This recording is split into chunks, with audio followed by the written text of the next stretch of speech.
Alright, buckle up for some wild tales from the pawn shop universe. A dude walks in trying to return a wonky iPhone, swearing he got it from here. Plot twist, no receipt, and he even tried blaming a random worker. Now, that's just the tip of the iceberg. We've got ladies claiming purse hostage situations and others pulling broken TV emotional sagas. Here are the scammers being caught on Hardcore Pawn. This dude who gets totally jacked in Detroit loses everything, even his watch. So he hits up this pawn shop to sell some stuff and make his way back to sunny California. Good, man. I'm Les. Philip, nice to meet you, sir. I'm here from California, do some construction, buy some homes. Made a wrong turn, got robbed, and everything, dude, all my cash. I got nothing left, dude. I got a watch. I'm trying to get some money so I can get back to California. Les hears the guy's sob story, feels some sympathy, and offers $80 for the watch.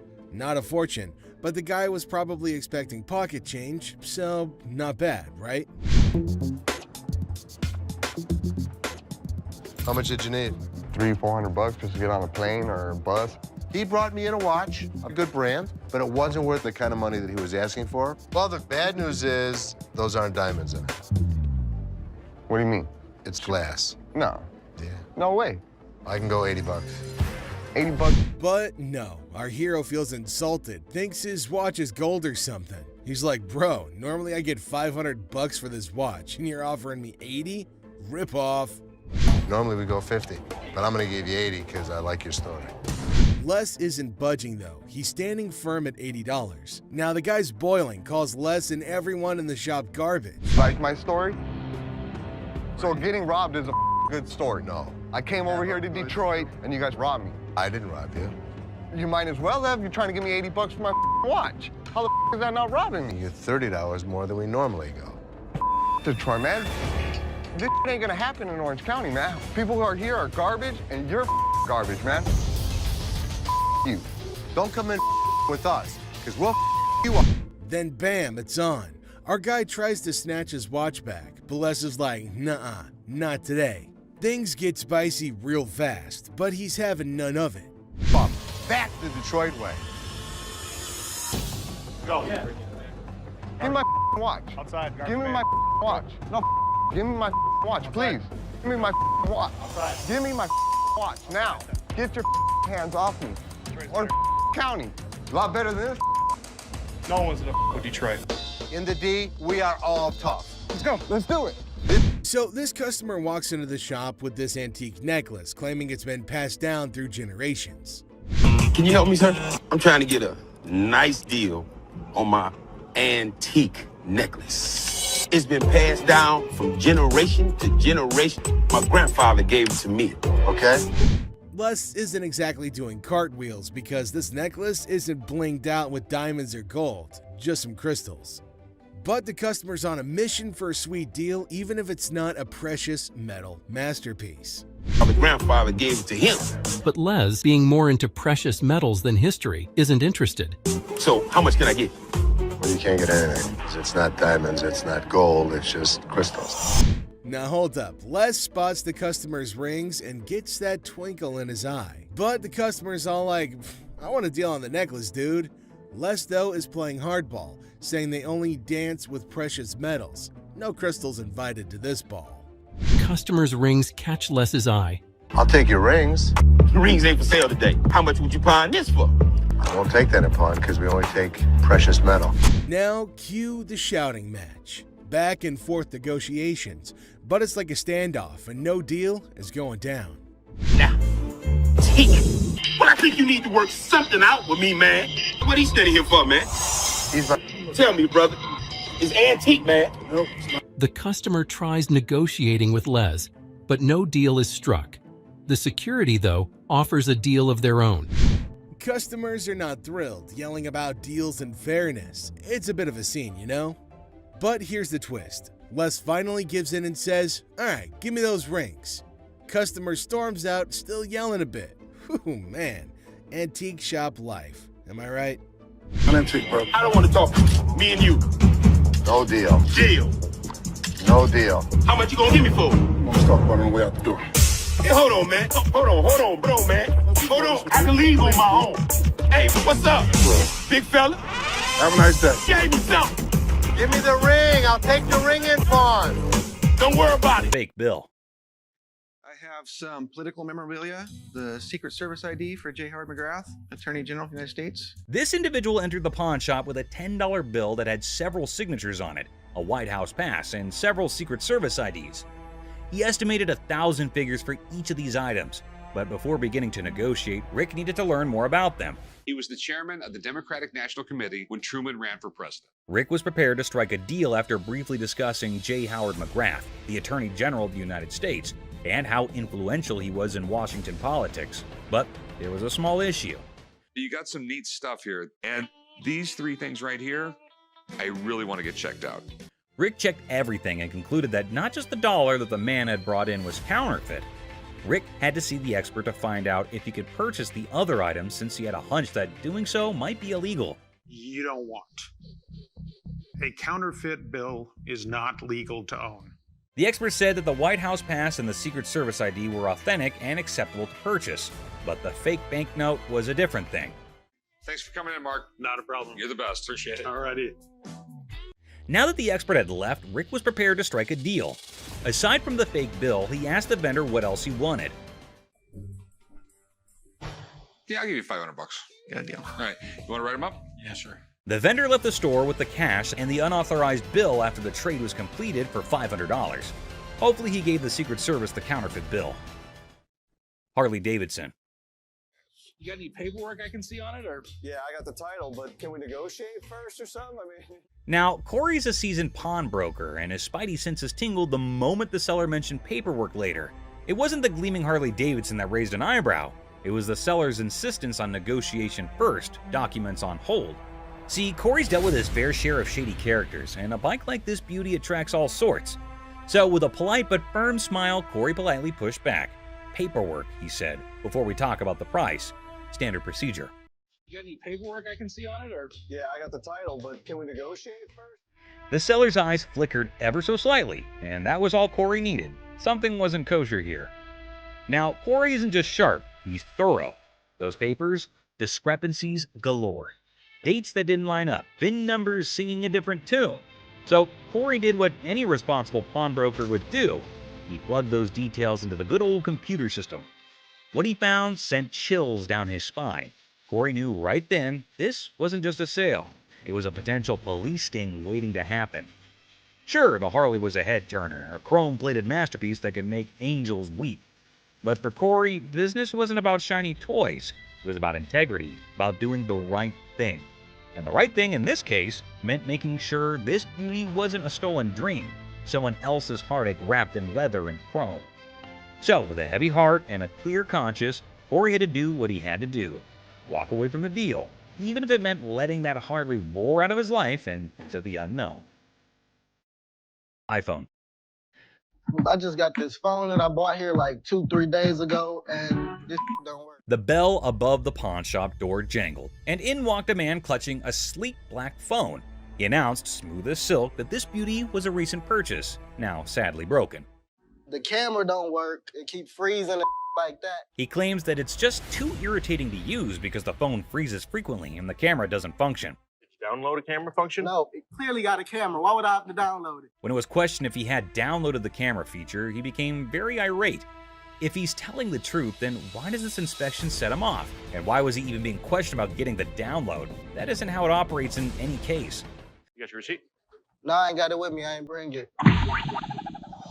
First of all, we don't sell it. We can decide right now whether the client is attempting to misdirect. Rich, the seasoned pawnbroker behind the counter, felt it too.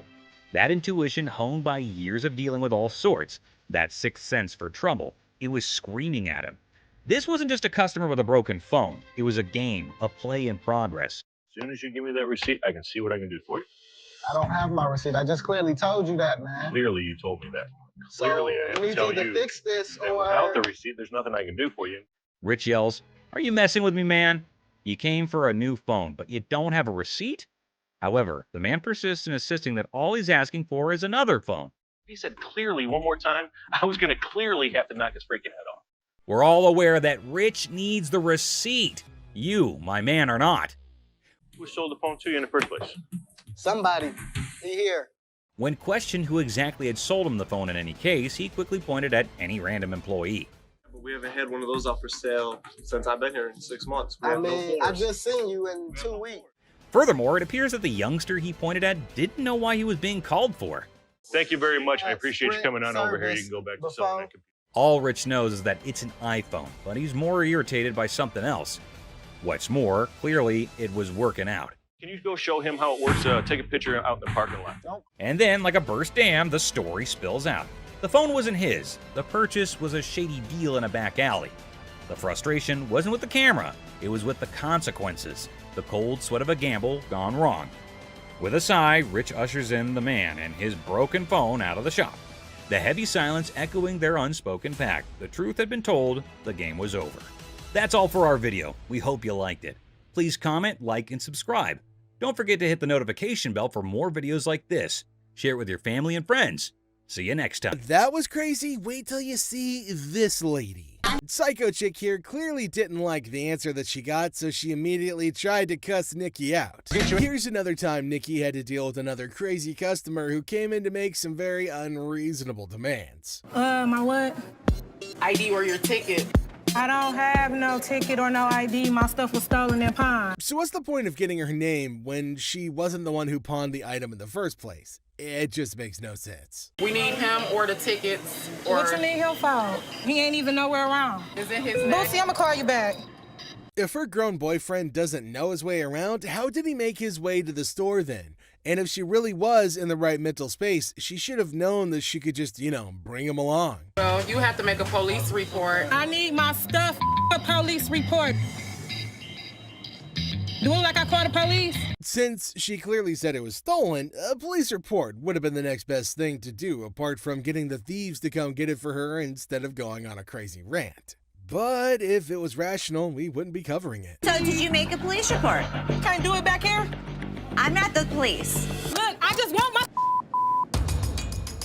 Ashley's not one to back down from a challenge, so when this lady threatened to get violent with her, she immediately stepped up to that challenge. Hashtag popcorn. I'm not leaving out of here. I get my out. Now. I'm not leaving out here until I get my...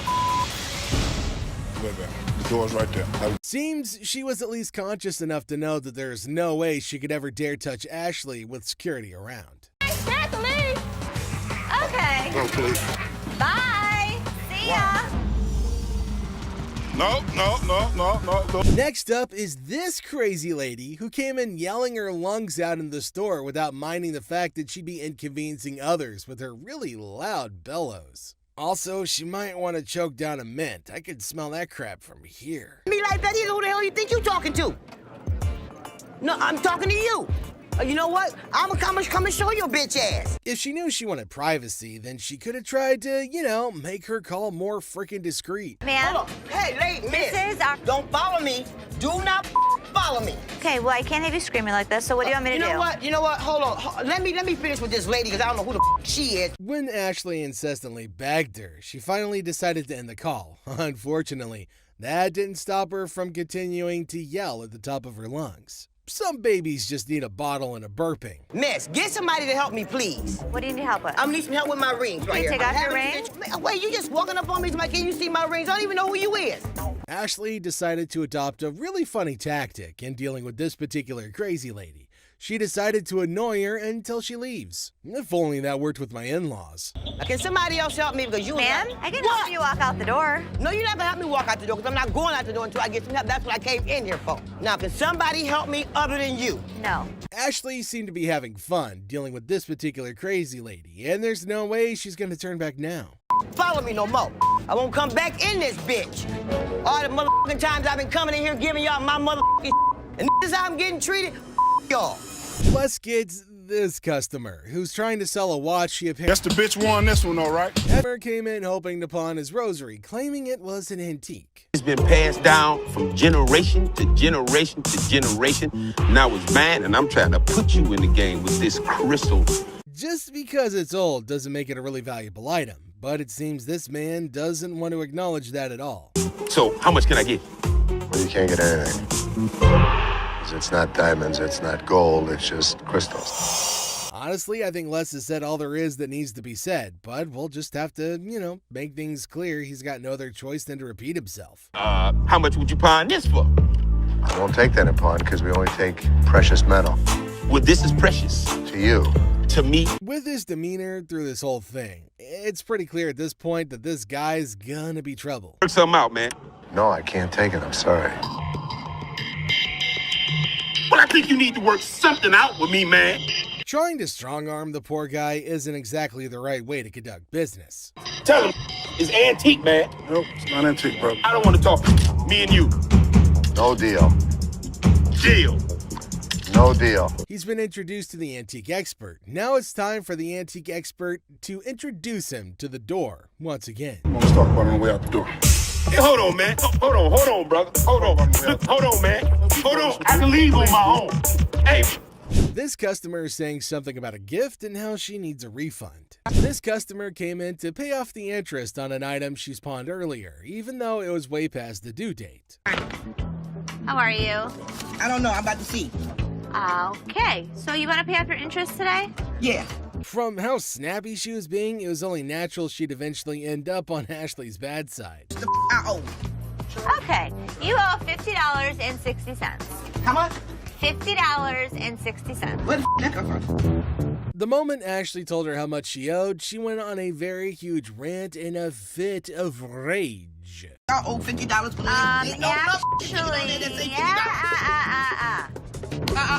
ass. I didn't know somebody that age knew so many swear words. Like, it was just, wow. She's speaking so fast that it's really tough to understand what she's trying to say at all. It's like nobody understands the words coming out of her mouth. Getting riled up and screaming spooks me out. Okay, well, let's catch up again. Spook that job. Yes, spook that job. What can I say? Ashley tried to be as patient as possible with her, which is a first if you're new to the show. It's called Yiddish. What the is a Yiddish? Yiddish with a Y. Well, I understand that I understand Ethiopian. How about that? The customer would eventually wear her patience thin with her obnoxious attitude. You can pay off your interest. Actually, you have three. You can pay off your First interest. it was one. First it was two. Now it's three. Can you please make up your damn mind and tell me what the I got to do? Just like she's always done, Ashley decided to screech her answers back in an attempt to match your energy, since her previous attempts didn't really get very far. Okay, then go pay $50.60 and come back when Where you the want to. is your boss at? I'm the boss. Now what? Looking a bit worse for wear, this customer brought in a set of fur coats. I'm good. How are you? Well, actually, I got bills to pay. I'm trying to get rid of some things. So how much money do you need? I need about $415. So $415? Even without being a professional, it's pretty clear to see that these coats are not made from real fur, to speak less of being made of lamb. This isn't lamb. That is lamb. It's not lamb. What is that then?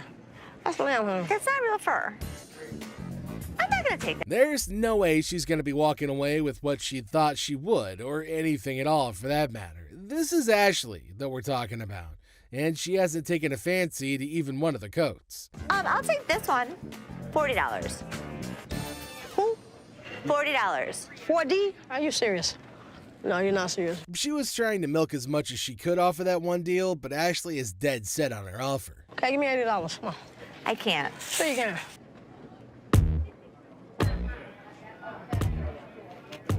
To make sure that things were cool, Byron decided to move closer, the big snuggle bear that he is. Big boy, I like big boys, yeah. You gonna climb up on you, huh? Yep. I say. Ooh, wait, don't get scared now. Come on, Red Ride with you, baby. Who's that day? Of all the customers he's met, this lady's probably the first one who's walked out of the store in a very jovial mood. Come on, keep your eyes on the prize. Yeah, baby.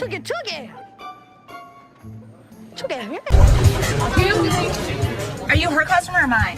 I'm talking to you. Come on. This lady got so irate because she wanted to be next in line. She wanted to be first. She felt that she was the most important out of every customer. You're next in line, so I'm gonna be right with you. Okay, well, come on. It doesn't matter. What the are you? You're not the police. I can talk to whoever I want to talk to. What are you going to do? You offer it now. In the opening scene, Ashley is at the counter with a lengthy line of customers. A sudden disruption occurs when a black woman attempts to cut in front of everybody else. Ashley confronts her, asking, "What are you doing?" The woman becomes upset, but Ashley firmly asserts, "You can't do that stuff here." Goodbye. Come back here. Let's talk right now. Take the receipt. What would you like to do with it, ma'am? I want to pay. Well, you have to go to those windows. No. I come to this line any other time. Not at this window. It's Okay, well, I'm not going to stand in the line. in the wrong line. Get in the other line. And I'm not going to get in another line. I'm going to walk straight up to the damn window. We won't take you. The woman continued standing in line at the counter. Les approached her, inquiring about the situation. She explained that she wanted to pay, but refused to move to the next window. Les informed her that in the pawn shop, crossing others in line isn't allowed, emphasizing the importance of waiting your turn. Here of you. Well, y'all just told me to. See this lady here? All the other customers. Okay, and I always come to this line. I'm sorry. You have to stand in the other line. Okay, well, I'll be back before y'all close. You can do whatever you want in this line. She can't. You can't wait your turn. We'll be back later. Following the interaction, the woman eventually complied and moved to another window. Les, taking action, instructed the workers at that window not to accept their payment. He firmly directed the woman to wait in line like the other customers, reinforcing the shop's policy on fair and orderly transactions. Thank you, sir. We appreciate it. Thank you. Thank you. Thank you. Yeah, jackass. Take your Bitch. Take Yeah, that's you. and get it. You. Yeah, make me. We don't, Sir, we don't want please. this. You can take this stuff. Sir, And sir, put it where the listen. sun don't shine. Listen. I don't know what the problem was. As the interaction begins, the customer expresses gratitude, but the tone takes an unexpected turn.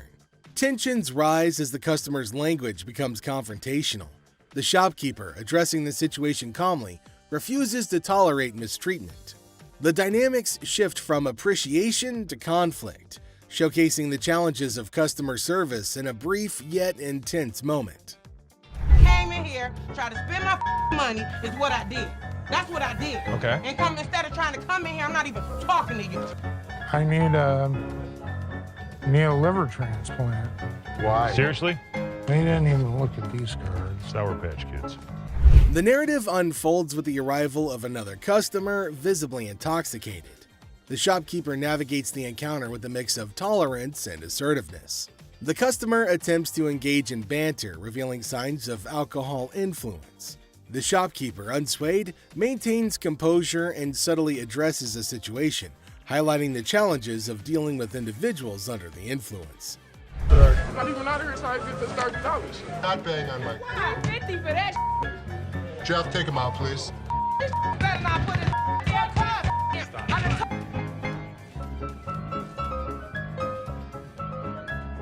How would you? Man, what the?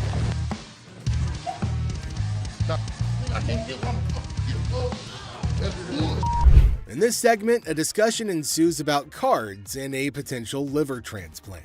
The shopkeeper encounters a situation where the customer's intentions are unclear.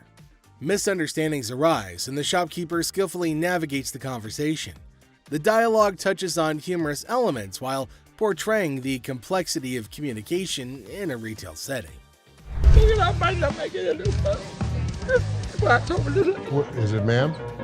Is it? I don't know. You tell me. Man, come on, you the dude with the ponytail? The wife's racking my nuts on the telephone constantly. Tie 2 earrings in your ears. Does it matter? Just take it off, put it with mine a little bit, let it get a little bit more weight to it, and go ahead and give me my money. Does that make sense? Right this way. You can't come back. Damn this! Go out my way now! One of y'all touch me! I'll break this. I'm more than happy to go to the ends of the earth for you. When you come in like an ass, you be walked out like an ass. The scene takes a surprising turn as the atmosphere shifts. The shopkeeper reassures the customers that, despite challenges, the store is dedicated to going the extra mile for them. The encounter, starting with tension, concludes with an assurance of excellent service. This final part encapsulates the roller coaster of emotions within a brief time frame, showcasing the highs and lows of customer interactions. You need some help today? Man, how you doing, brother? What's the deal on this TV here? This TV right here is $400. $400? Yeah. I was in here 2 weeks ago, sold you this mother for $90. Now you're gonna ask me $400 for it, man? In the electronics section of the store, a customer named Robert engages in a conversation about a TV with the store employee. The casual tone sets the stage for what seems like a routine interaction. The customer questions the TV's price, sparking a humorous recount of a previous encounter where he claims to have purchased the same TV for a lower price. Are you kidding me? So you're making a $310 profit off me? Bull, man. Can I help you? Who are you, man? I come in here 2 weeks ago, just like I told this. Gentlemen. Do something with your hair, man. And then y'all gonna sell it for $400. You gonna make that much profit off me? As the dialogue unfolds, the customer expresses dissatisfaction with the marked up price, claiming the store will profit significantly from his purchase. A manager steps in, attempting to resolve the situation. Tensions rise as the customer questions the legitimacy of the price hike and demands a resolution, emphasizing the financial disparity between his purchase and the intended selling price. Brother, Where's your receipt? can you not understand English, my brother? No, I can't, my brother. I don't believe that he wants a TV for nothing. I'll just take the TV, man. Right out this door right Sure you here, will. and I'll be gone. I would like to see a trust out here so fast. Trust out by who? Who are you? Les asserts his role, introducing himself and trying to understand the customer's concerns. The customer, however, remains skeptical, challenging the legitimacy of the store's actions. The language barrier becomes a point of contention as the customer questions whether the manager understands English. The atmosphere becomes charged with frustration and confusion. Green Mile. You're talking luck, and they're not going to be happy. Here, I ain't going out the door, man. Y'all ain't gonna put me on the door, man. I ain't gonna know. The customer threatens to take the TV and leave without making a purchase. The manager issues a stern warning, asserting that any attempt to take the TV without completing the transaction will result in immediate removal from the store. The confrontation takes an assertive turn, with both parties standing their ground. Wait till I get this TV. Man, get above me. Man, get off me. I ain't going outside. Get my damn shoe, player. You got my shoe. You got my money. It's Jordan. This guy was acting like a total baby. He wanted attention, and he got it. Despite the warnings, the customer decides to leave the store, expressing discontent with the entire experience. He accuses the store of mistreatment and vows never to return. The situation concludes with dramatic flair as the customer exits, leaving behind a sense of dissatisfaction and a promise never to return. How are you? I'm good. How are you? Well, actually, I'm not doing so good. No? My grandma just passed. I'm I sorry. was like hoping to Okay, so whose ring is this? my grandma's. Oh. So you want to just pawn it, right? Because you want to be able to get it back? Yeah. Okay. Do you have anything else? It's not real. What you mean it's not real? It's not real gold. A guy comes in feeling sad and asks Ashley to pawn his grandma's ring, explaining that she passed away and it's all he has. When Ashley checks the ring, she gently says it's not real. Concerned, she asks if he's got anything else, wanting to help him in a simple way. You saying that basically y'all sit up here and waste my time talking to you? You don't waste your time. If you have a TV, you can pawn your TV. What the f*** I look like pawning my TV? Do you have a TV? I need to speak with somebody else because you irritate me flat out. It's acting really erratic, and it's making me really nervous. Lower your voice. Don't Lower your tell voice. me Lower what your to do. voice. Don't Lower put your voice. finger in Lower my your face. voice. Lower your Don't voice. put your finger. Ashley breaks the news that the ring isn't real. The person gets upset, saying it's not fake. Ashley suggests pawning a TV instead, but he questions why he should. Despite Ashley's efforts, the man gets angrier, repeatedly telling her to lower her voice. Ashley asks him not to point fingers at her face, but he ignores her. I'm trying to help you solve Like your this, issue. lower your voice. The next thing I know, this guy snapped. Lower Don't your tell voice. me Lower what your to do. voice. Don't Lower put your your voice. finger. You got me up. No, let's go. Let me go. Let me go. On the ground.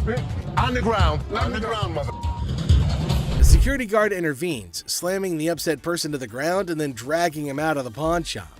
The situation escalates and the guard takes decisive action to make Custom-made electric chair. Folks, take a puff. We've witnessed all sorts of weirdness at the pawn shop, but this fella's cranked it up a notch. Check out his wild sell list. So tell us a little bit about them. We have Halloween retail stores.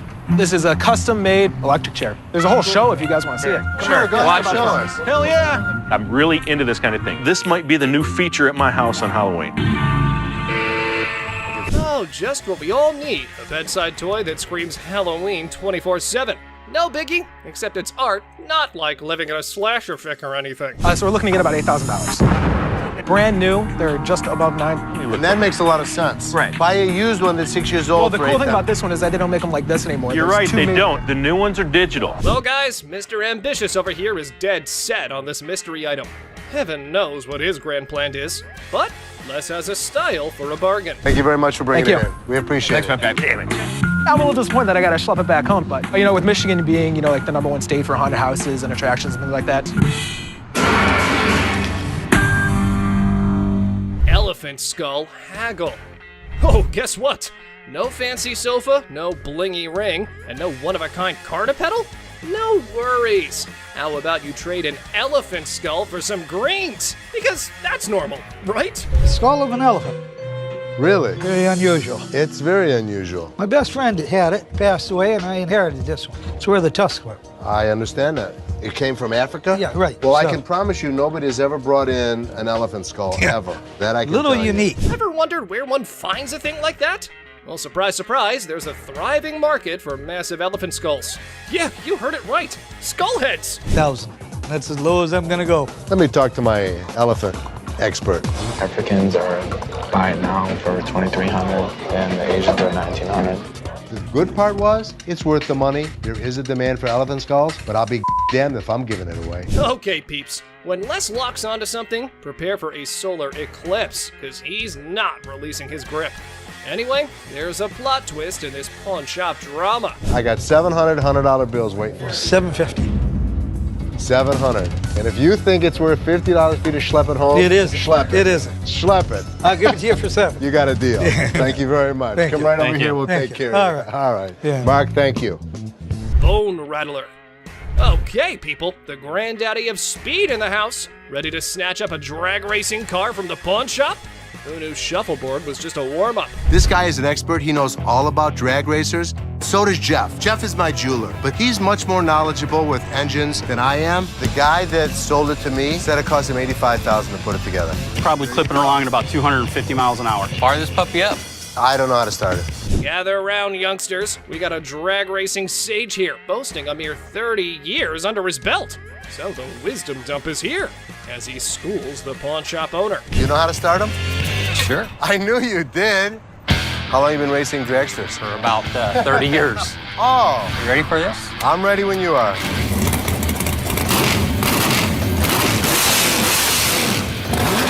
All right, Mr. Been There, Done That. Let's see if your drag racing tales can seal this deal or take a nosedive. Now, coming straight to the negotiation. 20 grand. 7,500. I don't think so. If you give me the money today, 15,000. I'll throw the skeletons in for free. We have a deal for 15,000? I guess so. Thank you very much. Have a good Enjoy day. your new car. Coloring book.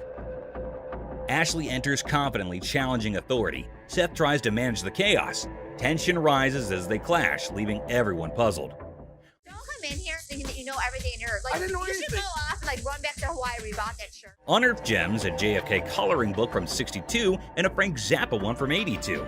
Mom's surprise drawer is found. Now, the shop's in for a laugh, unraveling the tale behind these quirky relics. Hello. Hello. I have a John F. Kennedy coloring book from 1962 and a Laugh out loud scene as the seller confesses to buying a Frank Zappa coloring book at 25, never cracking it open. Now, with 3 daughters in college, it's a hilarious quest for cash. The quirky relics become the center stage for a funny exchange in the pawn shop.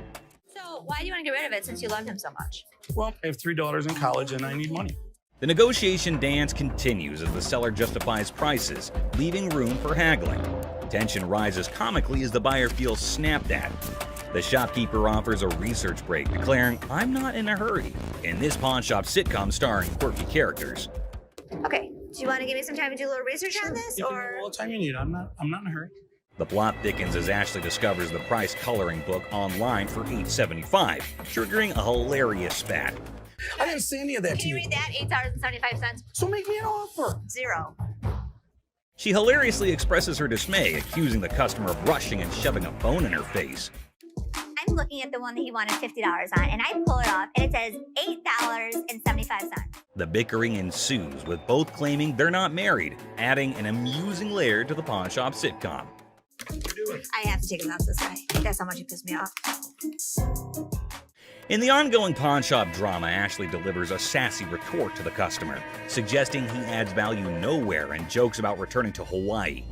The banter continues as another worker calls out Ashley for being rude. I think you're disgusting and rude. I didn't say any of that to you. Can you read that? $8.75. Leading to a comical exchange where Ashley dismisses them to focus on yourself. The workplace comedy unfolds with quirky characters and witty comebacks. Well, you don't add value to the organization. I have one. Well, thank you so much. But the next time you send my paycheck, you can tell me how to work. Parking lot. Cue the workplace alarm. The notorious parking lot gambler is back, and the office crew is on high alert. With a battle cry of "Let's go get him!" they embark on a mission to catch the elusive man of many lands, or as they dub him, that lady Pakistan.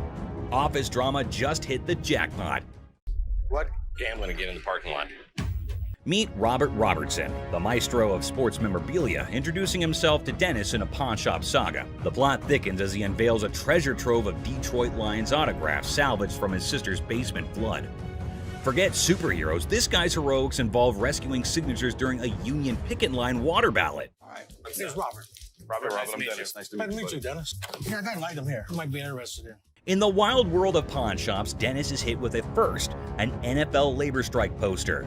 As Robert pitches his Union picket line relic, Dennis, caught between fandom and frugality, contemplates the value. It's a negotiation dance where even the poster's wrinkles have a say, and Dennis dreams of a dad who'd splurge on a heartbeat. What, Steve Backus? This is the first time a guy actually brought in an NFL labor strike poster. Dennis and Seth, the dynamic pawn shop duo, are advised to step up their deal-closing game. In the battle of signatures, Robert's pitch clashes with Dennis's detective skills. It's a showdown of history versus water stains, where even a tear is more drama than a soap opera. Selling history hard, selling water-stained history a comedic challenge. One just like this mint, though, and he got $950 for it. Right, So if that was mint, why would you want $1,000 for this? In this hilarious haggling carnival, the pawn shop pros are on their knees, throwing cash offers at Robert for the water-stained NFL labor strike poster. It's a dollar dance-off with Dennis and Seth, and they're juggling 20s like it's a comedy club. In the end, it's 520s that win the bid, leaving Robert with a pocket full of paper and the pawn shop crew high-fiving over their historic steal. $75? No way. Dennis, offering you just $100 cash money right now would make it. Gold earrings. In the golden world of earrings, Ashley and the customer embark on a carat quest. The earrings sparkle, but the price tag dims the shine. The customer eyeing the digits suggests a hilarious plot twist, an exchange proposal that could turn this jewelry journey into a comedic barter ballet. I was looking for some gold earrings. You are in the right department.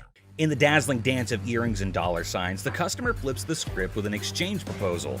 Ashley, the jewelry juggler, contemplates the weight of the situation, hoping those earrings don't tip the scales against her. It's a hilarious jewelry version of Let's Make a Deal, where carrots and comedy collide.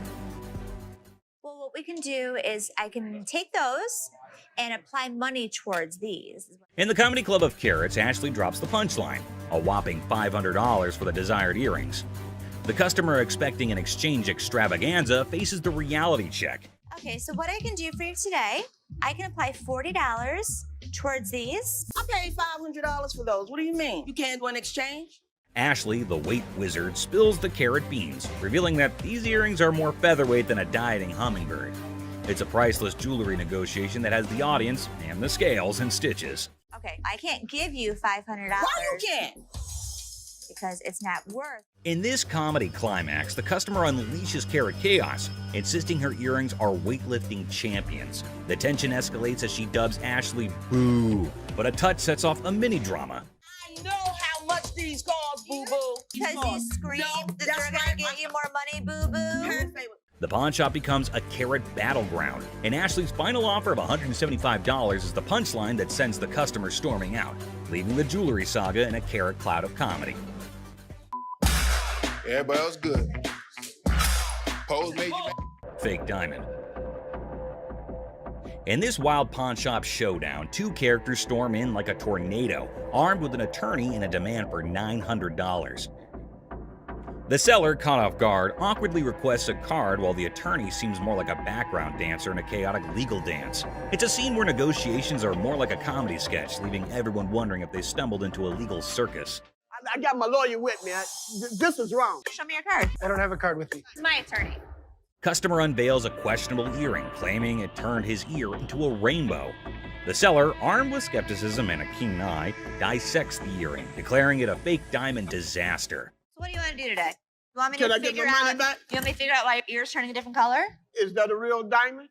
Enter the legal cavalry. The customer brandishes a lawyer in the name of mismatched receipts and the ear that turned technicolor. It's a jewelry malfunction turned legal circus, and the pawn shop is now the stage for hilarious gemstone saga. This is not the correct earring for the receipt. Chaos ensues as the customer brandishes a jewelry store receipt like a wizard spell. The attorney, a sidekick in this legal circus, demands a refund for the rebellious earring. The seller, caught in the crossfire, faces threats of escorting and leg knocking, all while insisting they won't budge. It's a legal showdown where the only guarantee is a laugh-out-loud twist around every shiny corner of the pawn shop arena. The earring does not match the description. What you mean? So you saying now I just brought an earring in? The customer, armed with a kaleidoscope ear and a refund demand, insists the seller turn around and walk that butt out the door. The seller, invoking a hint of pawn shop diplomacy, proposes a negotiation dance, but warns, keep your butt back there. Cue the dramatic soundtrack, man, it's a comedy in motion. An evil woman anthem echoing through the pawn shop arena. Get out.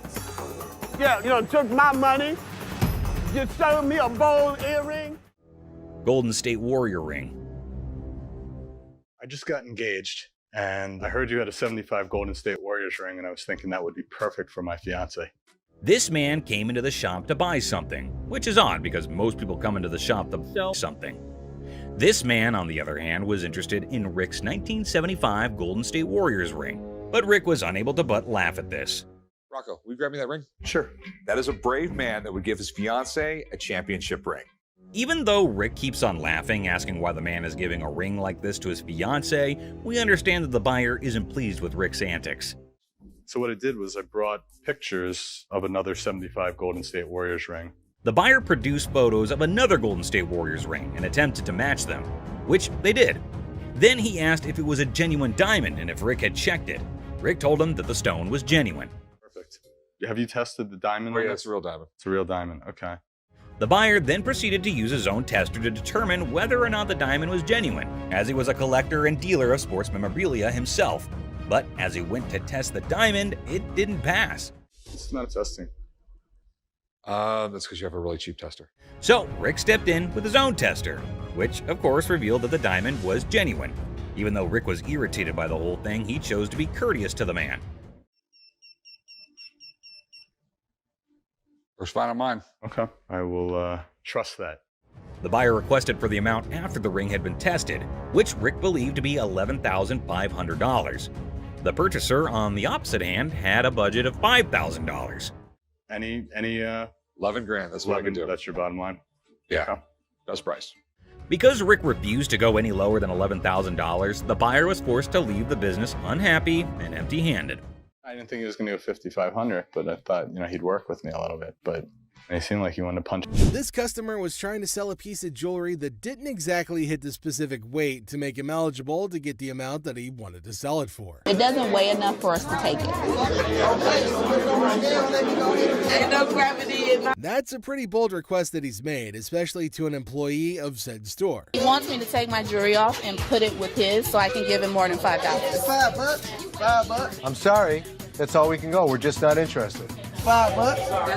We're not interested. Before he can hold everyone else up, Les manages to get him away from the window. Thank you. So I can't get nothing for it? Nah, Ain't nothing gonna work? We're not interested. Ain't nothing go with it. I don't know what else you got to go with it. I ain't got nothing to go with. I'm asking y'all for something to go with it. Instead of just getting out of the store after all their business is over, this man decided to take a seat in one of the chairs in the store, which is a big no-no. No, he can go. I can't get a little bit from that. Hold on, man. Since he was being quite irrational, they decided to carry him out of the store, screaming and kicking. Can't get one. Get full. That's bull. That's bull. The customer decided to bring a stereo that she'd gotten from the store that wasn't in absolutely perfect condition like she thought it would be. You bought this here? Yes. We just want our money back. The problem is I can't give you a refund. We just don't have that option. I can give you anything else that you want to use. It's not a problem. Things would have gone quite smoothly if the customer's brother, who decided to tag along, didn't try to complicate things. That don't sound cool, man. That's not cool, man. We want our money. They sold my sister some broken merchandise. I don't see no point of pawn shops anyway. It's pretty clear to see that they can't get a cash refund. After all, it's in the fine print. But this man remains obstinate with his absurd demand. Well, the problem is we don't refund. That's right on your receipt. So if you'd like to get something else, I have no problem with that. We want something a whole lot better than what we got. So you want to spend more money? Since the customer's brothers made it clear that he plans on making a fool of himself, Les decided to give him a chance to make a choice, or an ultimatum to be precise. We don't want this. You can take this stuff. Sir, listen.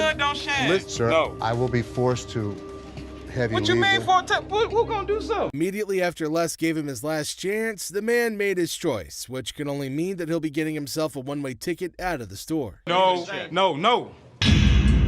don't. Hey, why don't we come over on this side? Let's come on over on this side. Why don't we come over on this side? You like that, man? They tried to escort him out as calmly as they could, but the man just wouldn't let up. Now, come on, man. You don't want to be stupid. Hold on. They'd eventually reached an agreement and the repair was underway, but the man decided to burst in once again to cause a scene. No! You bought me, man! No! All he got in return was his forceful removal, despite the fact that he was kicking and screaming like a little baby. Thank you very much.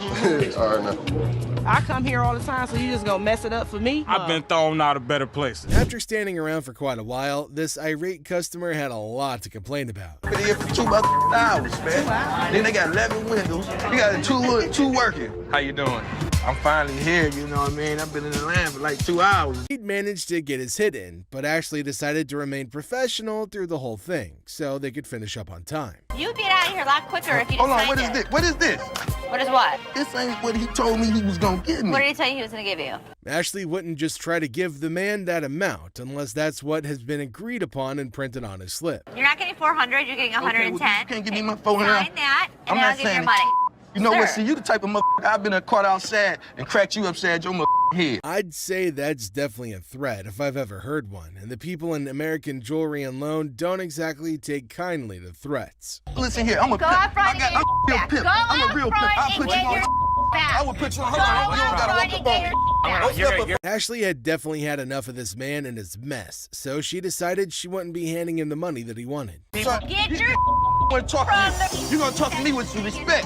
I got more women on the street out here hustling, doing things for me every night, every day. The man clearly didn't take the rejection lightly, but with the security team there to keep him at bay, all he could do was talk up a storm. How y'all gonna put me up out this motherfucker, man? You feel what I'm saying? I know you just doing your job, big dog, but I drive with BMW, man. Next up, we've got this customer who had run into some financial issues that needed solving post-haste. I'm trying to get all my stuff out. So, what are you looking to do with that? I'm looking to get $100 for it to help me out. The deal was underway, but they eventually ran into their first cause for argument when the seller called this very outrageous price. What the hell is that going to do for you? $100 will help me move my out. It'll feed my dogs if I have to, wherever I find. To the seller, $10 probably wouldn't be enough to get him the services he's hoping to enlist with the money, but that's all Seth and Les can offer. What the do you mean it's going to be a good start? The $10 isn't going to be. Why couldn't you do 50 for this? Because I could never get 50. Since he was being pretty rude to him, Les decided to teach him a lesson. Either you're and you're up in here disrespecting me, trying to hand my back to me. I'm not having that. No. Are you kidding me right now? Things would have stopped there if he just decided to take the doll, but what he didn't, Les dropped it, an action that wasn't well received. If I were to do this, that's disrespecting you. What the is your problem? It's pretty clear that he's not welcome at the store, and since they couldn't satisfy his needs, he should have just headed somewhere else. Pick it up. You want to treat me like a bitch? You're gonna be the bitch. Pick my up. Pick my doll up. Are you insane? Apart from the usual irate customers, the employees also have to deal with some fraudulent characters trying to rob them of their money. I need to talk to somebody. Okay. Just bought this coat here about a week ago. riding down the road and the thing just shreds up. She placed the first hurdle this customer has to cross, the receipt. Do you have your receipt? No, isn't this receipt enough? No, it's not.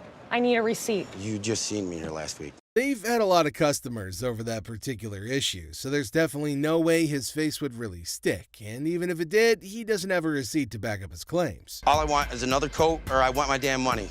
Can't help you unless you have a receipt. How about I just take one? It's their policy, and it was set to protect, the business, just like it has now.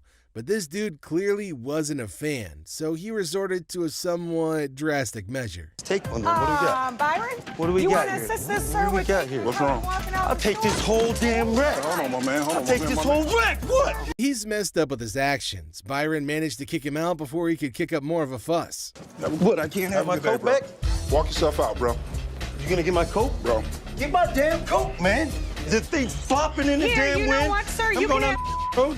This customer is probably the funniest yet. She came in wearing the merchandise she was hoping to sell. How you doing? I'm good. How are you? I'm Shannon. Hi, Shannon. How much would you give me for this?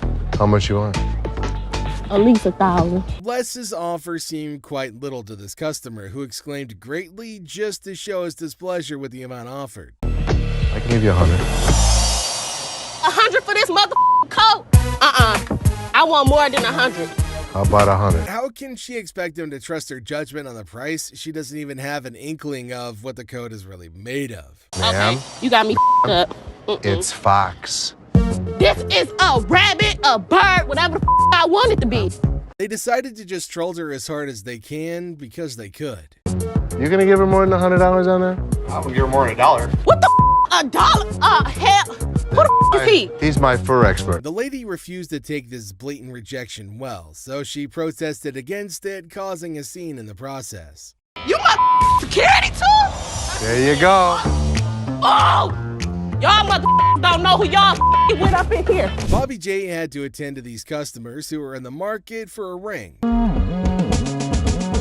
I'm gonna pose my boyfriend. Tomorrow's our 6th anniversary, 6 years anniversary. Really? Yes. With jokes being thrown around and the likes, you'd have thought things might just end differently from the others this time. Okay, so what size, do you know the size that he is, or ring-wise? I thought you was talking about that size. I was like, that is too personal now. No, I'm not. Bobby tried his best, putting them through as they went round checking the set of rings they had available at the store. Now, I gotta practice now. I'm gonna pretend like I'm close to you, okay? Oh. That's pretty uncomfortable, but for the grind, Bobby had no choice other than to offer himself up.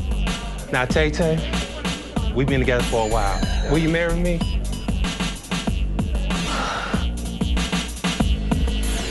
I would be honored. Bobby was just relieved to know the whole affair was about to be over as he directed them over to sales window for the payment. The deal. All right, enter your 4-digit PIN followed by the green button, please. Okay. Fine. It's declined. It's not declined. You better, It's okay. Hell no. Things were strained between them all, but it got even worse when Ashley made a very terrible mistake. No, look. Your ass is gonna give me that ring. Sir, listen. Sir. Bitch, who you calling sir? Who you calling sir? Since they couldn't calm the customer down, they had no other option than to toss her out. This is my anniversary now. No, act like a lady. I am acting like a lady, but she gonna sit there and call me. No, she gonna sit there and call me sir. Oh my God. To start off this deal, Les and the customer had a little argument over the right procedure for authenticating diamond earrings. I was coming to pawn my ring because I have to pay my rent. It was due a couple weeks ago. Oh, okay. Rather than carry on wasting his time with the pointless conversation, Les decided to settle for business instead. Okay, how much did you want, man? $200. 200. Well, what I can do is I can give you 80. $80. $80. I'm not just about to let you have this for $80. I paid $500 for this. There's no way they can give her more than they can get back on the ring in case she, reneges on the deal. So Les tries to explain and hopefully make her understand. How would you like Man, what the? Just like that, she'll have to go back with nothing, and she might be barred from coming back, especially with how she tried to hit Les. Thank you. This woman could not keep control of herself. I don't know what the hell her problem was. I don't give a what her problem was. It was a day just like any other. Well, it was until Ashley was confronted by a very pissed off customer.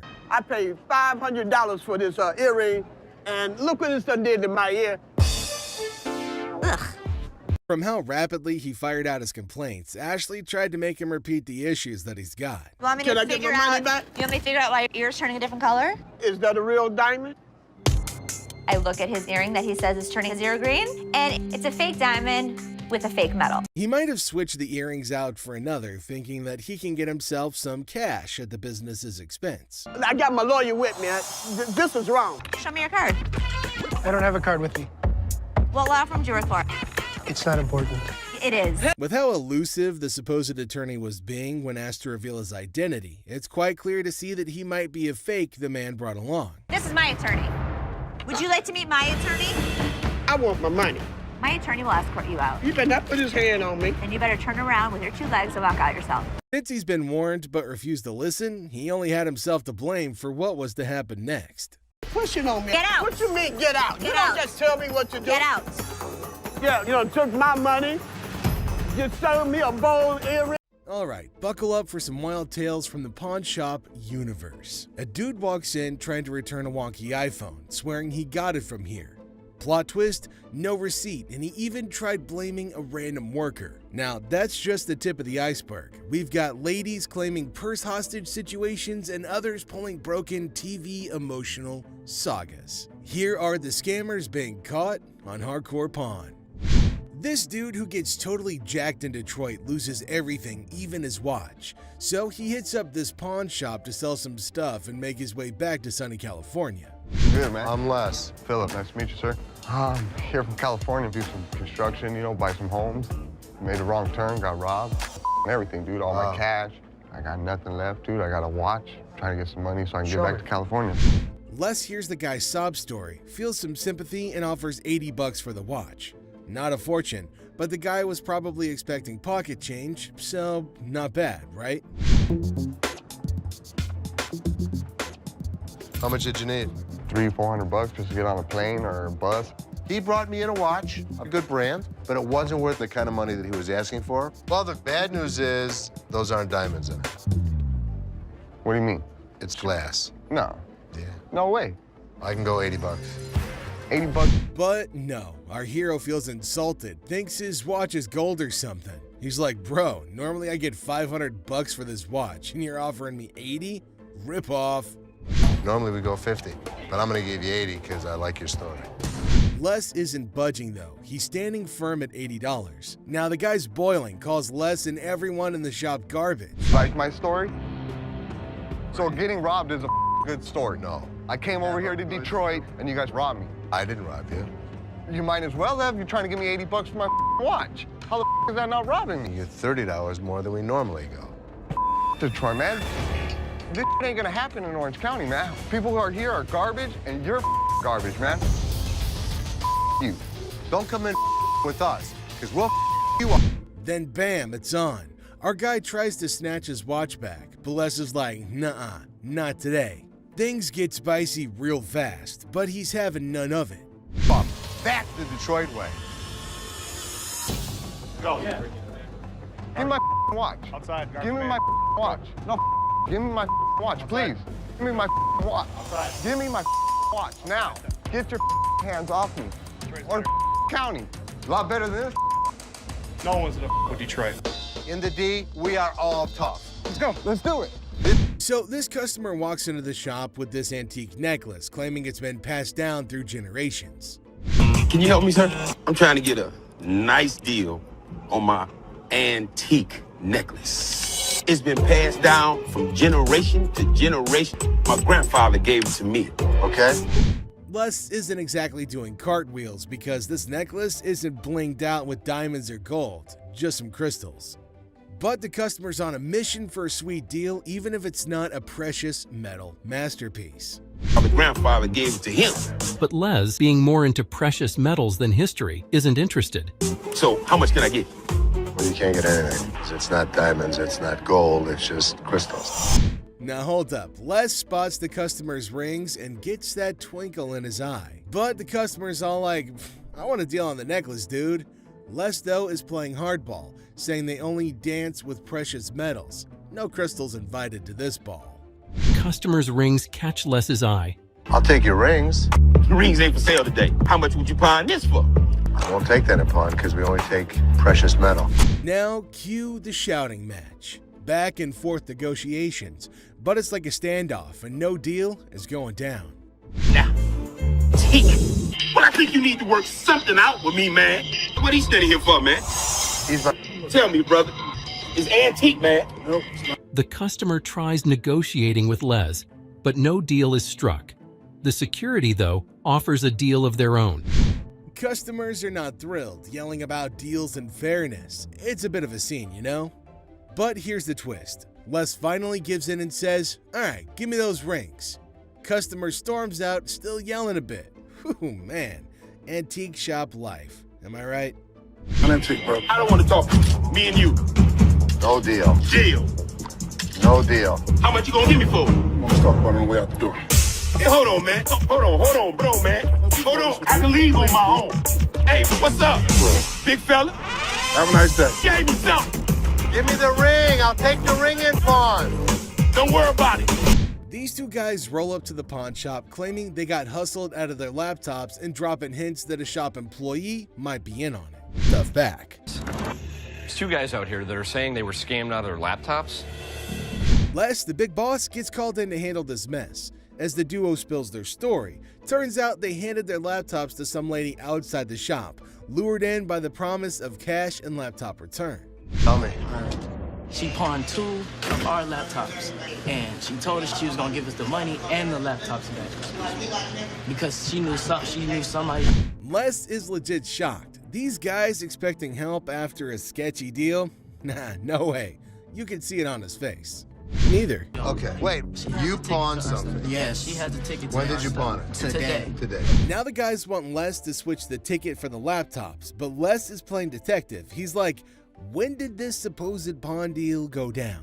Today, they claim. Les smells something fishy and wonders if his employees are pulling a fast one, out of his way to help them. That's what we were trying to contact the owner because we want to. I am the owner. I was just trying to switch the ticket so she can't have them. You can, it's in her name. Legally, Les says the laptops belong to the lady. He can't just hand them over. The guys are desperate, suggesting a name switch on the ticket, but Les is like, nah, those laptops are technically hers. I wanted to know if I can't do it because, according to law, they belong to her, not you. Oh my God, Sal. You just. Okay, so Les is in the mood. If they can ID the employee involved, he'll hand back their computers. They leave, but they can't deliver, depending whoever the employee is. If you can find out which one of my employees, you give me the guy's name, I'll give you the computers. Find me out what I need to know, I can make magic happen. Les, a pawn shop pro, suggests they hit up the cops and file a report. Guys are desperate, try to negotiate, but Les shuts down any rule bending. Every transaction we did today is still accounted for, so it's here. All you guys need to do is fill out a police report, and we can handle it that way. Les shuts down any notion of bending the rules, highlighting that their laptops belong to the lady. Any way I can just switch the name. No, because they're in her name. They technically belong to her. And they don't belong to her. Les makes it clear they're not getting their stuff back without paying for it. If any of that. Inside job, and once we figured out, we came back and trying to tell you. No, that's not the way it went. That's not the way it went. The way it went was, you pawn your laptops to this pawn shop. Les drops the truth bomb. No laptops without paying. It's a lesson on greed. Here's the way it works. Nobody gets out of pawn without paying for it, and nothing goes out the back door. The boy still thought, hold up. So this dude walks into the shop all chill, just looking for some help with the table. But out of nowhere, he switches to R-rated mode, throwing around some colorful language. Let me lay on this mother. This is a sex table? Damn, I'll get some on this mother boy. Come on, Ashley, man. Les isn't having any of it. Bitch, that's who I've been screaming for. Come here. Get your ass over and shut up. He's like, Ashley, we need backup. Shut this down. Now it's getting wild. Dude is on a bed. There's commotion. It's like a party, but not the good kind. Get kicked in the face? Look, let me ask you something. No, you be quiet. Look, come this way, baby. If you let me, I'll be slapping that ass. Les steps in and drops the truth bomb. We're not turning this place into a free-for-all. But hold on, he's not just playing referee. There's the threat of a face kick. Yikes. Really? We don't think so? You don't disrespect my daughter-in-law? Les isn't messing around. He tells the customer to get off the bed, making it crystal clear, don't mess with my family. His family. I'll tear that up, boy. I'll tear that up. Tear that out of here. Understand that? Don't The customer throws out an apology, but man, what a scene, right? with my kid. I'm sorry, man. Don't with my kid. I'm sorry, Les. I'm sorry, man. This guy, Mark Hollingsworth, waltzes into the shop with a kind of sketchy idea. He's all like, I own this company dealing with watches, cars, and parking problems. But trust me, his sales pitch is as smooth as sandpaper. Yes, Mark Hollingsworth. Mark Hollingsworth. Do you have a company out that does any of your, watches your lot or anything like that, takes any of the cars out? We do. Right off the bat, it's clear Mark's trying some passive-aggressive marketing. Les isn't buying it, though. Mark's still pushing, suggesting towing away illegally parked cars. Les, smelling potential scams, puts his foot down. No signing anything. Better business venture than what? Well, then probably what you're working out right now. Man, I must be missing something. Okay, well, there's nothing to be missing. If somebody's parked illegally, we want to be... Tension builds as Mark insists on linking their businesses. Les draws the line, saying Mark can't come in and shake him down. It gets really intense, and Les gives Mark an ultimatum. Leave or get tossed out. I want the business. We're kind of working the area right here. What does that mean? Well, I'm going to give you... Les, not one to back down, successfully kicks Mark out. Mark, feeling a bit defiant, says he'll be back, but Les isn't bothered. He's like, you're not welcome here. But he just won't get a clue. This is going to be our business as well. No, it's definitely not going to be. Listen. No, you listen. You are not coming into my business and trying... Very nice way to promote a business. Right here, Here's the way it's going to work, sir. You can leave nicely, or we can throw your ass out. I tried coming in Nobody here. comes in here shaking me down. Do you understand that? Les has got grit and refuses to fall for dodgy deals. Mark's attempt to twist his way into a business thing totally backfires, leaving Les with one message. His pawn shop isn't a playground for shady schemes. I'm not leaving anywhere right there. Yeah, of course you're not. I'll be back in this. All right, come on back. And him, and... Well, at least they managed to buckle up for this one. A dude storms in on a mission to find the perfect anniversary gift, a watch for his wife. It's their anniversary too. Sweet vibes, right? The next customer comes to the store in search of the perfect anniversary gift. I need to get a watch for my wife's anniversary. It's not your anniversary too? But hold on, he hits us with a curveball. Wants to trade in a necklace that supposedly belonged to his grandma. Mine too. She said, this belonged to my grandmother. Probably worth a lot of money. I just want to bring it up and see what you think. Maybe we'll do a trade for a watch. Plot twist. Les finds out it's a fake. Oof. But this dude still got game, pushing for that watch trade. When he discovers that the necklace he brought is fake. Well, do you really want me to tell you what I think? They're not real. But it was fake when it was made, and it's still fake. What are you going to give me for this? I want to trade for a watch. It's fake. I'm not interested. Les ain't fooled though. He's like, nah, that necklace is worth zilch. The persistent husband insists on making a deal. Let me see what you got in watches. And so what are you saying? This is worth absolutely nothing. Absolutely. The situation. And then it gets spicy. The persistent husband starts trash talking Les's family. Big mistake. I am? Okay, I've seen your wife. Lucky you. Yeah, lucky me. Oh man, big mistake. Les draws the line, telling him there are two things you don't talk about: wives and family. I don't think so. This crosses a line for Les. Listen, mother. Two things you don't talk about: wife and my family. The little boy and that It heats up. A little scuffle breaks out and security has to step in. badass daughter of yours. Get off of me, don't. Where you got to go? Les isn't letting it slide. He's like, get out and don't let the door hit you on the way. Lied. I hurt you guys so bad. Sure you will. You better get two people, fat man. Get the out of 2, 3, 4, out the door. Ashley's dealing with this guy who wants to pawn his grandma's ring, and it's kind of a bummer because she recently passed away. Sad vibes. My grandma just passed. I'm sorry. I was like hoping to see what I could get for this. Okay, so whose ring is this? My grandma's. Ding! But plot twist. Ashley checks the ring and bam, it's fake gold. The guy can't believe it, goes from sad to frustrated. How much is your rent? $300. Okay. Unfortunately, it's not real.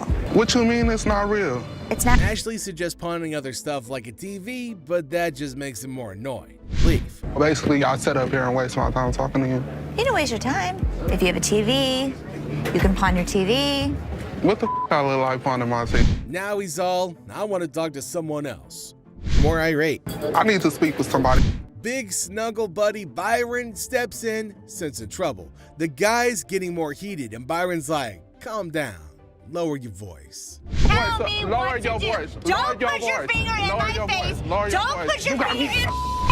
Then it gets crazy. The guy threatens Ashley. Byron's not having it, tells him to leave. But nope, the guy stays put. So Byron has to physically escort him out. Ashley and Byron are like the peacekeepers, dealing with the chaos and keeping the shop in order. Decided to threaten Ashley, an action that wasn't very well received. Bitch, I'll be back, bitch. On the ground, mother. You're talking that now, get the hell out of here. Here comes a young man eager to make a deal at the shop. A young man comes into the shop. He's waving something around, claiming he wants at least $100 for it. Les, the owner, isn't having it, saying it's not worth that much and offers him $20 instead. To the shop. I'm trying to see how much I can get for this. I'm trying to get at least 100 for it. $100? Yeah. I won't even be able to sell it for near that. So how much can you give me, man? $20? The young man is not thrilled, insisting he needs at least $100. I need my money. I understand. At least $100 for this. You paid $200 for that, I overheard? I'll sell you like 4 of them for less than that. Why would I want to bow? I'm trying to get. Tempers start rising and he's yelling for more staff, demanding to see a manager ASAP. Les, sensing the commotion, steps in. $. Why is there more staff out here? Get some help. I've been waiting for an hour. I need to see a manager right now. The situation escalates quickly as the young man disrespects Les, calling him old man. On. What the you gonna do, old man? Who you calling? This sets Les off, and in a moment of rage, something regrettable happens. Les takes charge, telling the young man it's time to go, and the drama unfolds. Thing he will regret later. Who the you calling him? Really, mother? I got this. I got it. You wanna give me more than $20? Get out. Les takes matters into his own hands. Time to go. Nikki's got this customer who's upset about the cash offered for her golden bracelet. They usually give me 3. Okay, gold dropped, so... That's not my problem. She expected $300 like last time, but Nikki says it's $250 now because the gold price did a little dance. She started clamoring for a manager over and over, like that was gonna solve anything. I want to speak to your manager. What price did you give her? $250. And you need how much? 3. Okay. Just because the price of gold is going down, that's... Now, this customer isn't having it. She's like, I want a manager. But surprise, Ashley steps in. Not a manager, but trying to explain the gold market. The customer's having none of it and wants that extra $50. You're not understanding. No, I want my $50. The extra $50. If you want to give me my extra $50. Come on! Since it's clear she won't be getting the amount she was hoping for, she decides. When she realizes that bonus cash isn't happening, the customer flips the script, blaming the gold price drop for her unhappiness. She's dead set on getting her money despite market facts. Hey. Gold has gone down. Give me my money. Serious? Yeah. You had to bring him around because you... But Nikki's had enough of the drama. She tells the customer to hit the road, saying disruptive behavior isn't cool, and well, she's not welcome anymore. Customers out, never to return. Here. Have a good day and walk I ain't never coming back to this store. You ain't big. Have a good day. You ain't big. I will rob you. Have a good day. A young man from Dallas walks in, all proud of the watch that his grandma gave him, thinking it's worth $500. But Les takes a look and points out some issues, saying it's not worth much. A man from Dallas walks in. What you got here? That's the watch my grandmother gave me. And how much did you want? I'm trying to get $500. The guy's not having it. He wants to talk to someone who knows their stuff. Yeah, you see this discoloration on the side? No. Rose color metal in there, looks like copper. I see gold. But it's not gold. I wouldn't be able to take it. Can't give me nothing. Les tries to reassure him, but things go south. The guy's all frustrated, claiming his watch is worth $500, demanding to talk to the jeweler. Sorry. Can I talk to somebody that knows what they're doing? You can talk to me. Unless you're bullshitting me, man. I have to get home, man, this week. I understand that, but it's got no value. It does have value. Things begin to go south. This is a bunch of bullshit, man. I want to pawn my watch that's worth $500. Let me have you talk to my jeweler. Now, when the jeweler says it's basically worthless, things get wild. The guy goes off, and before you know it, he's getting escorted outside unceremoniously. Well, this guy's been in the jewelry business all of his life. He wants a $500 loan on a watch. What can you do with it? What are we doing? Well, I wouldn't really call him names. We're not calling you any names. Outside, he's still fuming, dropping some colorful words. It's a full-blown scene at the pawn shop. The guy wants his watch back, but Les isn't having it. Nothing. Stop being a bitch. This is the worst pawn shop in the city. It's a piece of dude. Give me my mother. Man, come over here and pick this bitch up. Yo, you get him here. Let's go, my man. Yo, give me my buddy. Hands up. Hands off, yes, sir. Yo. A customer eager to test the bike's functionality pushed to take it for a spin right inside the store. Seth smelling something. Now it's clear that this customer might have some sketchy plans. Seth, playing it smart, doesn't let the guy take control of the bike. Faith in a person he just met. You can't let me take the bike down the road. Now the customer, thinking that he's all tough, brings in a friend, calling him his dog, trying to challenge Seth's authority.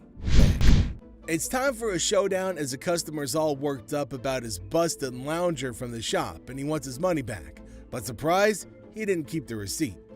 Money back? Ab lounger I bought here, man, workout. Now this thing obviously couldn't handle what I was doing on it. So 2 days later, it don't even work. Let's lay it out. No receipt, no refund. But this customer's not having it. He's all about the money, not interested in an exchange, and things get loud. Security's on standby. Necessary to keep the receipt. I don't have a receipt. I didn't think I needed to keep it. There's nothing I can do for you without a receipt. If you had the receipt, I could give you an exchange. I could give you something. I don't want an exchange because it's probably going to be some again. How about you just get my money, and then we won't have any more problems with this. The customer keeps pushing, not caring about security or anything else. He's dead set on getting his money back, even throwing out threats. I need my money back. Not gonna do anything. And like all this security standing around or whatever. I don't give a rat's ass about that. There better be some money. When he sees security, he gets a bit jittery but doesn't back down, demanding even more backup. It's a feral showdown at the pawn shop. He reaches the point of no return. Don't touch. Come on. Come on, man. Let's go. Really? Let's go. I told you last time. We got you, buddy. Bring a couple more. Come on. We got you. Bring it. The Gold family gets hit with a shocker when they catch their own employee, Christina, in a sneaky scheme.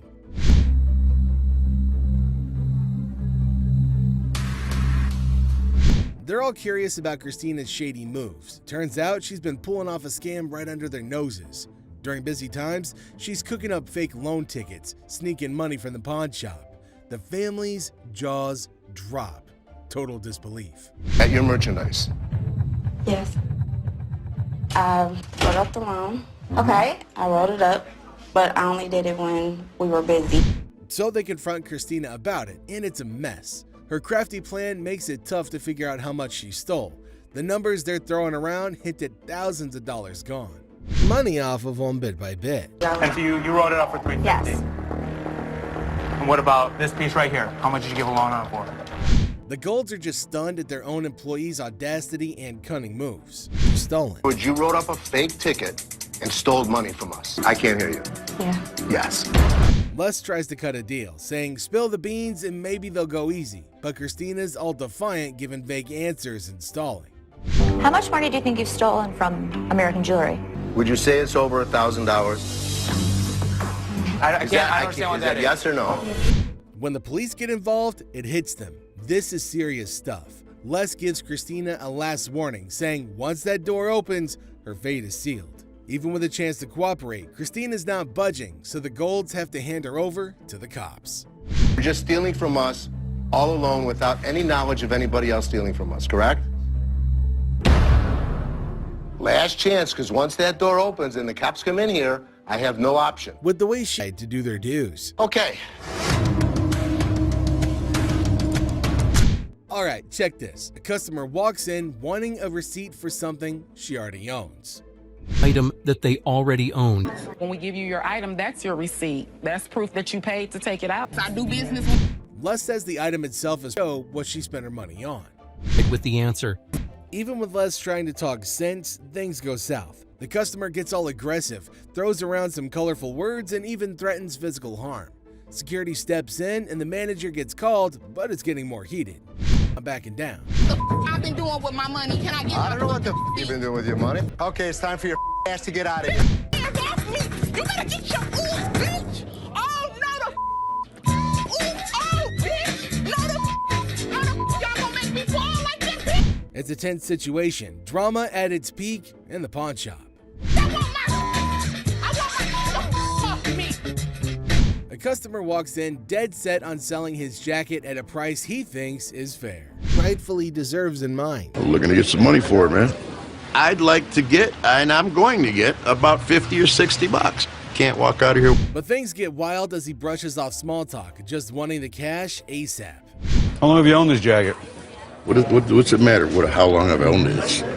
Just give me some money, man. The employee tries to chat, but the customer's all about getting a good deal because of medical needs. Negotiations kick in, and the customer flat out rejects offers, aiming for 40, 50, or even 60 bucks. Problem I need to deal with, man. All I want is some money. Give me 40 bucks, 50 bucks, man. At least 60. Now, Les, who's usually quick with this stuff, finds himself in a twist. He throws 20 bucks on the table, making things even more tense. Normally, he'd have booted him out for being rude. I'll buy it from you for 20. 20? Are you nuts, bro? Security jumps in, forming a shield around Les, expecting trouble. Not as nuts as me, though, brother. Give me You something wouldn't for it, have a man. clue how nutty I can be. I'm a crazy mother. But the customer's not backing down, claiming he's capable of unpredictable actions. Les holds his ground, hinting at the security measures, saying being reckless won't end well for the troublemaker. Imposing man. Want to get hurt today? I wouldn't be too stupid if I was you. So what if I jump at you? Oh, you don't want to do that, man. See that big gun, this mother?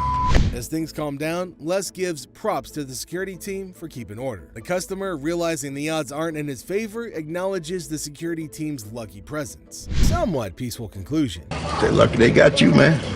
Yeah, because if we don't have him, then we got him. And if we don't have him, then we got him. And then we got 3 other mother behind you. Ashley, a customer walks in dead set on selling his watch.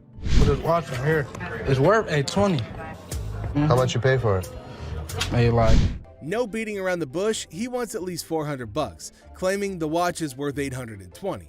Les, keeping it real, says he might pay around 7 bucks for it, but the customer, not having it, wants an F for the watch, meaning 400 bucks.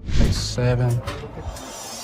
Yeah, man, tell me the truth. What'd you really pay? Telling you the truth, man. Come on, give me 4. Give me 4 for this watch, man. Come on, man. Asking for $400. As things heat up, the customer starts yelling about having a baby on the way and struggling. Les congratulates him but sticks to his offer.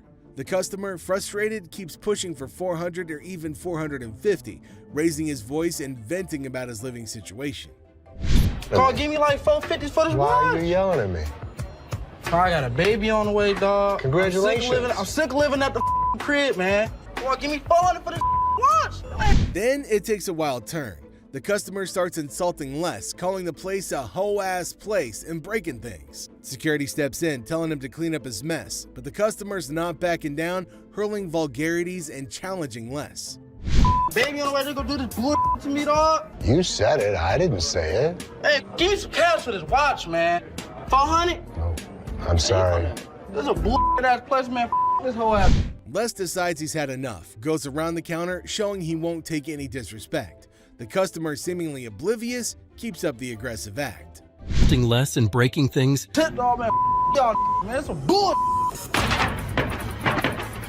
Excuse me. Hey, bitch, pick it up. You call what? Hey, who the you calling a bitch? Security tries to keep the peace, but the customer's attitude pushes Les to the edge. It's tense, like a battleground of words and emotions in the pawn shop. He goes around the counter to take matters into his own hands. Touch me, homie, dog. Touch me, dude. I'm out this bitch, man. Y'all, man, for real. Y'all, I'm out this bitch, dog. Ashley's dealing with a customer who says his watch is messed up, but surprise, he doesn't have a receipt. Hi. Hi. How are you? Not good. I got a little issue here. What's your issue? Bought this watch from you guys a couple days ago and it's not working. The guy claims he dropped a bunch of cash but can't remember how much or show a receipt. How'd you pay? Cash? Cash. How much did you spend? I spent a lot of money on that thing, man. Okay, number one, I'm not swearing at you out of respect. Ashley, smelling something fishy, decides to play along and points out a problem with the watch. She's like, Rolex watches shouldn't have this issue. But here's the kicker. The guy throws a veiled threat, hinting at consequences if Ashley was a trained cop. Do you wear contacts? No. You can see well, right? I can see very well. What does it say? Now Ashley's not having it. She keeps her cool, uses her training, and delivers a swift response. A chokeslam. But she decided to play along with his games. Come here, I'm gonna show you exactly where your Rolex is. And by the way, if you wear a tank top, I'd advise you work out some more. So come on. The guy, realizing he underestimated the situation, backs off quickly. Message delivered. Threatening behavior won't fly in the store. Really? How about it? Get the off. Get the off. A lot of people probably don't know. I'm trying. The customer's still demanding what he thinks he paid for, but Ashley's chill. She hands back his cash, making it clear that being confrontational won't change the outcome. I want what I paid for. Here you go. Cash. I want what I paid for. Bitch. A mom and daughter storm into the shop, all worked up about a stolen ring. Ocean has Ashley's attention. My daughter, and she stole my mama's ring. I need you to do whatever you gotta do, But the twist is, they spill that they've got no receipt or ID.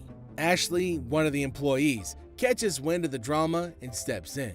The mom's dead set on getting the ring back, but no proper paperwork is a roadblock. How you gonna sit here and tell me you told me you brought it here, right? Now what we gonna do? There's nothing what I can do. What the hell we gonna do? I have to have her ID or I want my ring. Ashley seems to... Ashley tries to calm things down, saying, hey, lower your voices, we're in the store. She asks the daughter about any ticket or documentation, but there's none. Lower our voice. You're in our store. You took your grandma's ring. Yes. Okay, so where's your ticket? I don't have it. Did you press charges against your daughter for being a thief? I'm not pressing no charges against my daughter. Then you can't get it back. Then Ashley throws a curveball. She asks if the mom wants to press charges against her own daughter for stealing. The mom's torn but decides against it. Problem is, no charges mean no ring without the right papers. Somebody else that can get my... I'm not gonna quiet down. I'm not walking away without my damn ring. Both mother and... The pawn shop sticks to its guns, and both mom and daughter have to leave empty-handed. On their way out, they make a fuss, blaming the shop for involving the police. The staff stays strong, saying it's not their fault, but the daughter's actions that landed them here. You're telling me I gotta make a police report against my daughter. You need to get out. See, it's your daughter, not us. It's your daughter. Yeah, you want to get out. Hey, get off here. That's when I get your ass home. In the American Jewelry and Loan Store, strange customers are pretty common, an occurrence. Can I please get my coat? Y'all got it out here on a display. How are you today? Now, here's a wild one. A bold lady insists she owns the monopoly on all things pink, demanding her coat back. Okay. I need my coat. Everybody know in the hood I rock pink. I need my coat. An employee trying to be polite asks for the pawn ticket, but she's not having it, totally convinced that the coat is hers. This lady refuses to listen. Can I get my coat? How long you been going through the change of Can I get my coat? Can I get my coat? Right there. Give me my... Then she cranks it up a notch. She calls for security, demanding the store owner. Her coat demands echoed through the place, causing a scene. Byron jumps in like a pro. Despite her loud protests, he shows her the exit, keeping the peace in the store. The owner of the store. Out of my store. I need my coat. Never come in this bitch. There you go. The whole pink coat saga becomes quite the spectacle. Byron managed to toss her out while she kept on screaming for the coat that clearly wasn't hers. No, Y'all got my up in there. bring me the... I'm rock pink. I'm a pink bitch. The day kicks off with a grumpy customer claiming his recently bought coat shredded while he was riding. Thing is, he's got no receipt to back up his story. Person. Just bought this coat here about a week ago. Riding down the road and the thing just shreds up. I want my money back. Now, despite having a receipt, this guy thinks that's enough proof, ignoring the store rules. Karen, the staff on the case, stays cool and sticks to the policies. Free cash. It's a little beat up to me. Yeah, you're telling me. I'm not very happy. Do you have your receipt? No, isn't this receipt enough? No, it's not. I need a... The customer keeps pushing for a refund on a new coat, but Karen holds her ground, saying you need a legit receipt for any fix. Props to Karen for not letting opportunistic behavior slide. Now, I want my money back, or I want another coat. Can't help you unless you have a receipt. All I want is another coat, or I want my damn... As the talk goes on, it becomes clear. The customer's trying to pull a fast one, hoping to score another coat without proper verification. But Karen sees through it, keeping her cool and not giving in. Him? He got Karen. How about I just take one? Well, I don't really recommend you... When the guy can't bend the rules his way, he gets all aggressive, hinting at causing a ruckus. Karen, though, stays calm and walks him out, stopping the situation from blowing up. That's how you handle tricky customers. Shredded to you? I'll take this whole damn wreck. Hold on, my man. Hold on, I'll take this whole wreck. Barbara and her nephew Leon hit up Seth at the American Jewelry and Loan Store, all tangled up in a TV remote drama. Barbara. Nice to meet you. And this is my nephew, Leon. Hey, Leon, nice to meet you. We buy the TV, but he got home and So Leon bought a TV from the pawn shop 3 months back, but guess what? No remote. Turns out he pawned it without the original clicker, and now they want a replacement. He pawned about 3 months ago. yeah. So we're up here now, and all he wants is a remote for his TV. That's the barcode for the TV. Oh, you took the barcode off the TV. If it didn't come with it. But Seth can't find the remote. He suggests checking the stock, but they're not having it. Frustration kicks in, and Barbara and Leon decide to make a scene, claiming the TV had a remote when pawned. Despite Seth's confusion, Barbara insists her nephew deserves a remote. When I rebought my TV, Yeah. it didn't have a remote control. And I Right. know I pawned the TV in with Right. the remote control. Right. So Right. why I don't have it now? He pawned the TV. It was a remote to You wanna it. buy one? So you give my nephew his remote. Right.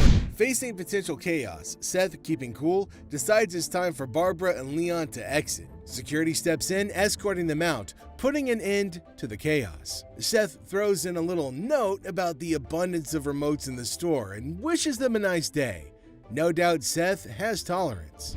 You got one back there I somewhere. got lots of them. It's You want to back give there them the somewhere. remote? No. It's back there. Go, yeah, so go back there. Have a nice day. You remote thing. Karen's at the store and things get crazy. A lady seems all chill, talking about watches. Your eye that you want me to pull out? I was kind of looking at some of these watches. Did you see her? But hold up, she suddenly accuses another customer of swiping her invisible phone. Yeah, you heard it right, invisible. Karen, cool as a cucumber, questions the crazy claim. Giver is Byron Services. Where the hell is my phone? Something wrong? Yeah, my phone. I just let my... Did you take my phone?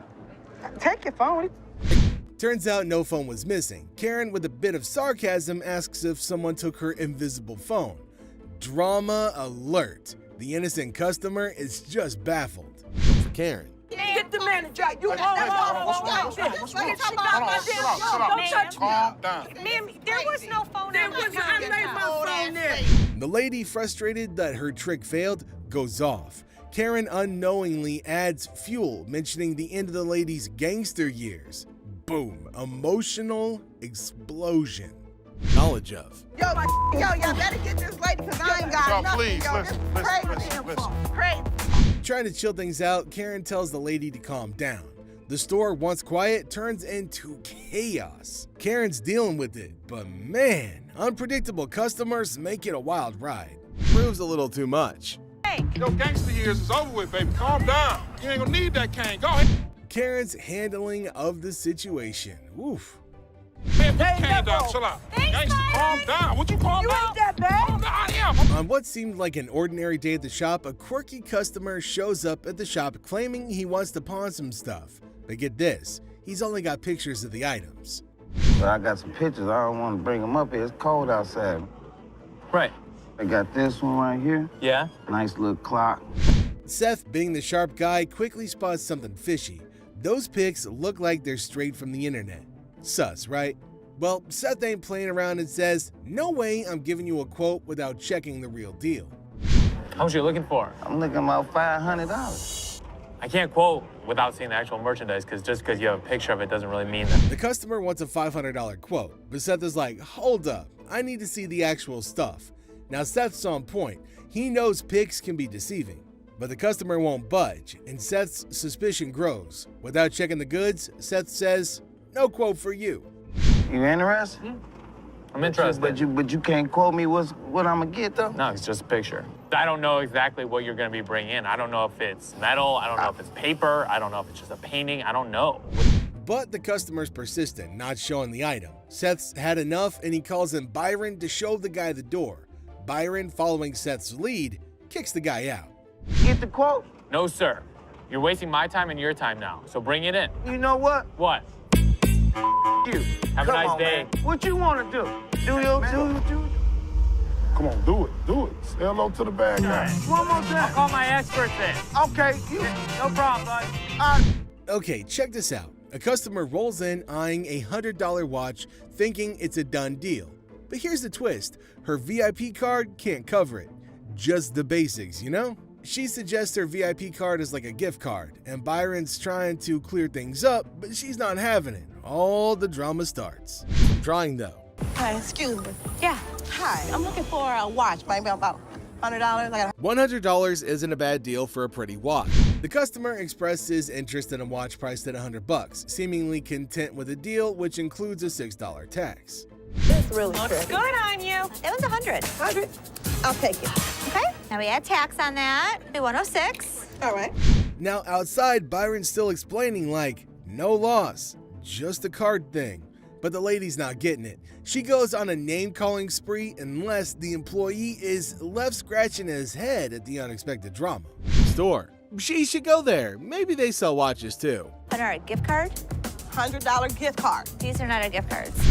The situation goes wild. Insults flying, unfounded accusations, and Les is caught off guard. It's like a crazy ride dealing with customers who expect the moon and the stars. The lesson here? Some folks take things way too personally when things don't go their way. Drama everywhere. Byron can explain the situation to her outside the store. So you telling me I'm losing $100? What is she gonna What say? is it y'all don't understand up in here? Okay, What is she I'm not gonna about to swipe? lose, Hold on, all let's- right? The scene underscores the broader issue of customer entitlement and the propensity for some individuals to resort to aggression when their expectations aren't met. Ugliest two sisters I've ever seen in my life. Are you my sister? Sister? What up? Somebody want to buy a preferred gift? Seth's in the shop, right? Then this guy walks in all hyped up about wanting a PlayStation 3 for $70. But hold up, he's seen it cheaper elsewhere, so why is it even here? How much are your PlayStation 3s? How much you want to spend? I got 7. Seriously, he mentions having seen the same item for $70 to $80 at other pawn shops, prompting the question of why he didn't pursue the purchase from those establishments instead. Good deposit if you want. You can make payments every 30 days. Keep it in as long as you'd like. Does it come with a warranty? Seth, being cool, suggests payment plans and throws in a warranty, but this dude flips out, calling $70 ridiculous and claiming he sells them for $100. Things get heated and Byron's on standby for security. It comes with an as-is warranty. This is bull. I sell them for $100. That is ridiculous. Oh my God, it's 70. I want some. As the tension escalates, the customer raises his voice. Unbeknownst to him, Byron, the security presence, is prepared to intervene if the situation spirals out of control. Voice raised like that, we'd be more than happy to speak with you. We'll What's see. up on this for $70? Show me $70. Seth tries to calm the storm, invites the guy to talk it out, but nope, confrontation is the name of the game. To cool things down, Seth throws a challenge. Show the cash if you're serious. But surprise, surprise, the dude can't show the money. So with Byron there, Seth basically says, adios. Ride, big boy. Big boy. Ride, big boy. Time to push me, big boy. Here we go. What you want to do? You think I'm about What you want to do? I come down this level, beat your ass down here. Les is just doing his thing when suddenly a lady rolls in all fired up saying, "I want my money back." Station. I want my money back. I paid you $500 for this purse. I want my money back. Now, she claims that she dropped $500 on a purse and now thinks that it's fake. But here's the kicker. The store doesn't do refunds for sold stuff. Les, smelling something fishy, asks for a receipt. You know, proof of purchase. But she's not having it, gets all sassy and threatens legal action without any proof. Staff member scammed her. Let me gain my composure before anybody... Don't gain your composure. Before somebody goes... Give me my money back. You sold me a fake purse. The purse. Now the receipt drama heats up. The grandma's still sassy, insists on a refund without proof. Les stands his ground, asking for some proof. Then she goes all dramatic, threatening to wreck her own cigarette. Les warns her, but she's still not stopping. Ma'am, do you have the receipt? I didn't give you a second when I gave you my money. Ma'am, I'm trying not to really You lose took my control. money and I won't. Show me the receipt. I don't have a receipt. The lady's disruptive behavior goes a step further as she threatens to destroy her own property, a cigarette. Les, recognizing the theatrics, warns against willful destruction and adds more potential claims to the already contentious situation. Route. Please have my money. No, that's how to start it. You know what that stands for? What is MK? I want my money. Things get crazier. She starts making threats, even talking about hurting people. But Les, cool as a cucumber, says her threats won't shake him. I'm not. Put your cigarette out. Put it out. Get your hands off me. Put your cigarette out. Get your hands off me and I'll put it out. Give me my money. That's all I want is my money. Give me your card, because I'm going to sue your ass. I'm going to bust. I'm going to hit you. You're not going to bust nothing. I hit you. Well, I go got ahead. a son I've been big hit by enough to much hit your harder. Go ass. ahead. Well, get him. Yeah, right. All right. Stupid ass mother. A lady walks in thinking she's got a real gold chain to pawn, but the employee Ashley spots that it's fake. Now she wants $250 for it, but Ashley's like, nah, no can do, it's not real. The item was a fake after taking a look at it. Pawn this chain. Now this lady starts making a scene, yelling and demanding the manager. Ashley's not backing down, standing her ground against the chaos. Okay, for how much? I want to get like $250. We won't be able to take this Why you want me to take it? because it's not real. What the It is real. Ashley steps up, the lady still claiming her fake chain is real. Ashley's not having the yelling, setting a rule. No screaming allowed in the store. I want my mother money for Hi, this. excuse me. Why are you screaming? Excuse me what? Get my money. This isn't real. It is real. You're not. Ashley, determined to maintain order, sets a clear boundary, emphasizing that screaming will not be tolerated in the store. Come and get it. One way or another. All right, well, I'll come and give it to you. Yeah. Why the keep saying it's not real? You will not. Plot twist. Ashley offers a deal. She'll check the lady's watch, but no more screaming. The lady suddenly gets all chill, realizing she needs to cool it down. What can I get? Let me see your watch if you want me to help you. Hello? If you yell at me one more time, I'm seriously gonna ask you to leave. I am not in the mood to hear your loud. Now Ashley sees a chance to help. She suggests pawning the watch for $250, and the lady, now calm, agrees. Ashley smoothly guides her through, proving that she can handle the drama while keeping things respectful. Drama sorted. Do you want me to let you pawn your watch for $250? I'll take the $250. Wow, changing a tone now. Yeah. Want to follow me this way? Thanks for help. There's this guy who claims to be the last good man, but Seth's not buying it. This guy knows what he wants. Cameras in this case. And Seth is all set to help him. I prefer cameras. What kind of good cameras you got? Whatever you need. Yeah, so some point and Oh, shoots okay, right over here. Let me look at this black one right here. But hold up, trouble's brewing. The guy admits that he's got a short-term memory. Seth, being savvy, suggests paying up front. But Mr. Forgetful wants to shop around first, planning to keep the camera in his pocket. Seth's not vibing with that logic. You'll be shopping around. That's fine. Let's pay for it now, and then you can keep it in your pocket, and then you can keep shopping. Why can't I just pay for everything at the end of shopping? Then I'll hold the camera until you're... Seth, smelling something fishy, won't let this guy stroll away with an unpaid camera. The customer protests, but Seth sticks to the rules, unfazed by the store's criticism. Hold on to your camera until you're ready to buy something. But it makes no sense. I'm gonna buy the You know camera. what? The best part of being the owner of this place, it doesn't have to make sense to everybody as long as it makes sense to me. Offering to pay up front, the customer isn't happy and throws shade at the store. Seth, cool as a cucumber, shows him the door, keeping things in check. Thank you, sir. But I want to buy the camera. Sure, $90, sir. Your store's a bunch of. You can leave, sir. No, you won't let me buy it? Have a nice day, sir. I'm still shopping. Store sucks. A lady storms into the pawn shop, dead set on getting back her shiny new Dell laptop still in the box. It's a brand new Dell in the box, never been opened. Never been open. Let me see. The shop says it was pawned, but she insists it wasn't. The employee checks the system, and yep, there's a code saying that it was pawned. Now, she's not buying it and accuses the shop of shady business. B-O-W-I-E. She got something in pawn? Yeah, she does have. Refusing to accept this information, the customer accuses the shop of hiding her belongings without reason. However, the employee explains that there's a valid code for the item. Trying to keep it professional, the employee explains there's a legit code, suggests going to the windows for help, but she's not having it. Instead, she's getting more worked up, doubting the shop's honesty and integrity. Oh, you have your fur coat, so you can go right over to the windows and they can take it. No, I want my computer. No, you have a fur coat in pawn. And I understand. And here's where it gets wild. She starts thinking that there's some big conspiracy against her. She's convinced the shop is teaming up with the rich tycoon to snatch her laptop. Things take a turn for the absurd. Y'all don't know how to talk to nobody, and I guess I'm because talking- I'm the little dog that you can just You ain't tell no little me, dog, you're taller than I am. With a poor bitch's computer, check and give me my. Her frustration peaks, and she goes from claiming to be a sweet Christian lady to dropping a string of curses. She's a nice, polite Christian woman. Yeah, right. I think that you are being so despicable. A customer walks into the pawn shop all upset, thinking it's some charity spot. Now she's on a mission to get back her 2 TVs, claiming they were stolen. But here's the catch. No ID, no ticket, and she's causing a scene. 2 TVs. I need your ID or the tickets. My what?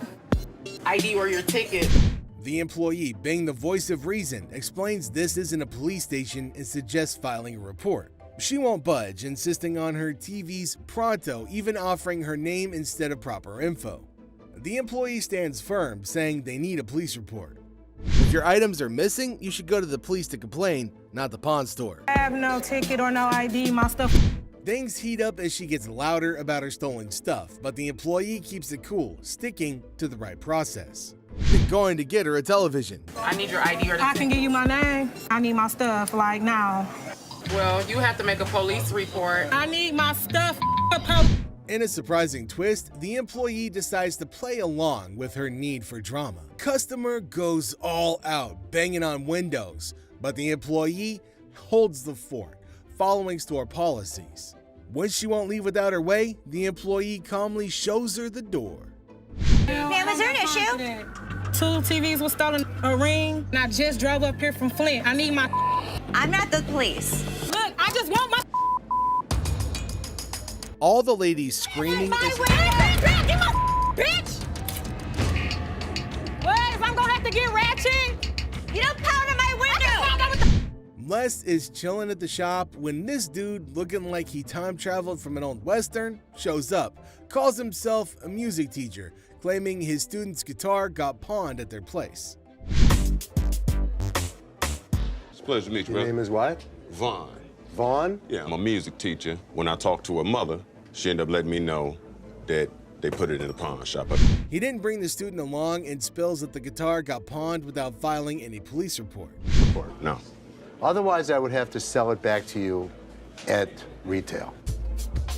Pay me what we paid her, and then she would make restitution. Les, being the cool head, says he can't just hand the guitar back without proof. He's all about that police report or receipt life. I got to pay you some money? Why do I got to pay you anything? Without a police report or a receipt showing me that that guitar is yours, I can't do it. But wait, the guy's there to throw some intimidating music background to Les, saying that he played in Detroit for 15 years. Now Les ain't shaking, he's all about that proof life. I've been playing in Detroit for over 15 years and you can't give me my back? Byron, the big security bro, steps in when the intimidation falls flat. Now he scoops him out before things go wild. Now it's time to go. It's time to go? It's time to go. Man, you working for him? You're right, come on. On his way out, he drops a line about Rick Ross and claims to be the next Rick James. Real head scratcher for Les and the crew. A wild mix of Western gear, music talk, and failed intimidation. Hey, y'all got Rick Ross as security. I'm the next damn Rick James, bitch! Les, just doing his thing, asks a customer why she wants to pawn some earrings. She straight up says she wants $350, but shuts Les down when he tries to understand why she needs the cash. To pawn these earrings. Okay. Trying to get $350 for them. Why do you need the money? It's none of your business why I need the money. Les, being Les, doesn't back down. He keeps asking why she needs the money. And the lady makes it easy. I'm coming in here with my jewelry to get money. How many kids you got? She just told you. The customer, getting defensive, says it's none of his business. Les, though, keeps digging, trying to know more about her situation. Things get wild when the customer thinks Les is poking around on purpose. She's getting more and more annoyed, not liking the questions about her life. But here's the twist. Les catches her saying the earrings are real, but not with real diamonds. This gets him suspicious about the jewelry. These are real. They are real earrings. They're just not real diamonds. They are. No, they're Yes, not. they are real. Okay. Suddenly, the customer switches to bashing Les's choice of clothes, dissing him for wearing leather in the heat.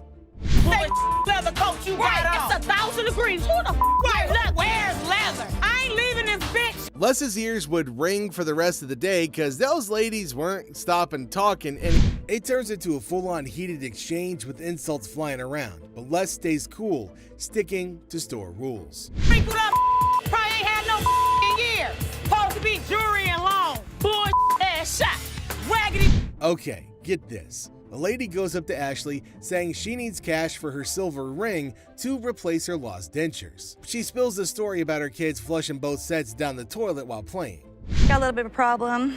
Can't imagine why. My kids were playing around last night, broke my teeth. So they How'd were they playing. bring them? They flushed them. Ashley, all ears to this wild tale, wants to know more. But what I'm trying to do is sell this so I can get more. So they took both sets? The lady's looking for around $300 by selling her silver ring. But when Ashley gives her a value that falls short... Exactly. And you want how much? About 3. Things get heated. I can be able to give you 300. 2. But Ashley's not taking it. She stands her ground, refusing to make a deal. The lady tries the last-ditch move, asking for $10, but Ashley shuts it down. So what can you give me? $10. Buy it. No. Now hold up, it gets worse. The lady cranks up the confrontation and the insults. Bitch. Take your silver ring and start walking, bitch. Listen, take one enough. Ashley, not into drama, tells the lady to take her ring and keep on walking. This is what you get for messing around with Ashley. Now what? I'm here. Now what? I'm here. Keep walking. Bitch, my car's this way. Lucky Ashley not. Leslie's dealing with the situation at the pawn shop where 2 customers claim they pawned a $10,000 ring and want the remaining money or the ring back. They show Leslie a supposed legit receipt. But hold up. Leslie whips out a real ticket showing the difference between the two. Client brought in a $10,000 ring here, and she wants to either collect the remaining money owed to her on the ring or get the ring. The customers stick to their story, saying someone printed their ticket wrong. Leslie, with the facts, points out the ticket differences, but the customers won't budge. Number 1, our tickets do not have this many numbers. These are the amount of numbers that we have. This is the amount of numbers that are here. Now here's the drama. The customers bring a lawyer who checks both tickets and calls theirs a fake. Despite the proof, the customers deny everything, insisting the ticket's legit. Yeah, end of story. Somebody printed that up. That is some bull.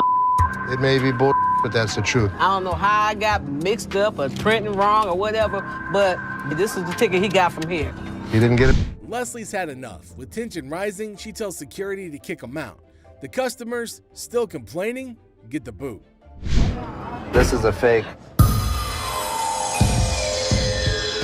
Now you side with them? You not representing us? I'm representing if you, I but don't you- get my ring or my money for them, how you gonna get paid? You brought in a fraudulent ticket. I didn't bring no fraudulent ticket. This ticket came You from just as fake as the mother gave us the ticket. How about that? No, I don't believe that the store gave you this ticket. Nah, well, I don't believe you a real attorney. We ain't got it right.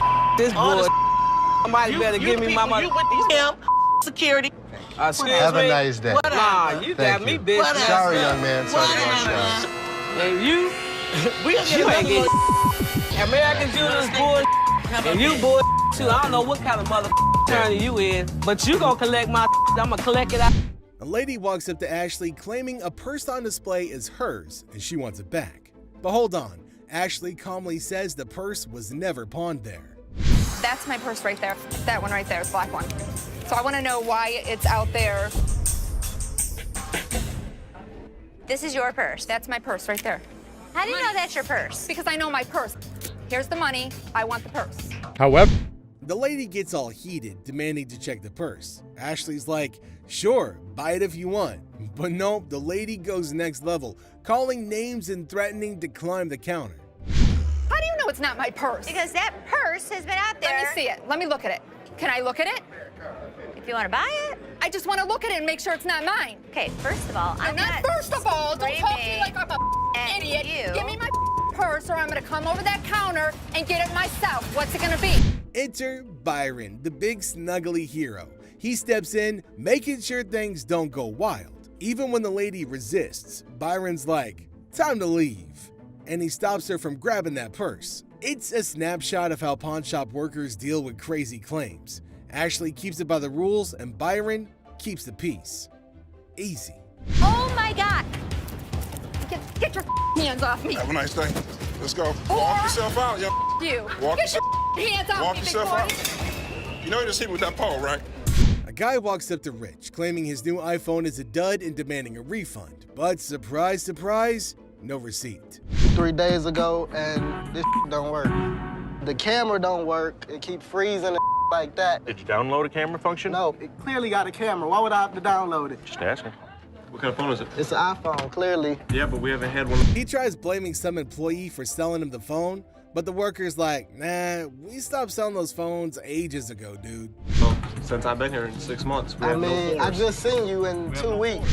Then things get loud. Security steps in and the guy gets the boot. But Rich, being the savvy guy that he is, ain't falling for the scam. Rich throws a curveball, suggesting they go test the phone in the parking lot. The guy doesn't know squat about the phone, and surprise, surprise again, no proof that he bought it. Scam busted. Can you go show him how it works? Take a picture out in the parking lot. Don't touch my phone, Show him dog. how the phone works outside. Why are you touching me? Okay, just don't touch me then. I'm gonna be back. I'm coming. Well, that's all for today, folks. Make sure to hit the like button if you really enjoyed the video. Subscribe to the channel and hit the bell icon. Until the next wild encounter, this has been a glimpse into the intriguing, spicy world of hardcore pawn. My dad truly believed that this glass could be something. Space for years. Okay, I'm not. $4 grand? $4 grand, that's probably my. From a killer ride to something straight out of Star Trek. Welcome back, Pawn Squad. Get ready to explore the shady side of the pawn world as we uncover 5 super rare illegal items encountered on Hardcore Pawn. Another day at the pawn shop, and you never know what surprises will walk through that door. Today we've got Seth bringing in something that's blowing everyone's mind, and boy is he in for a shock.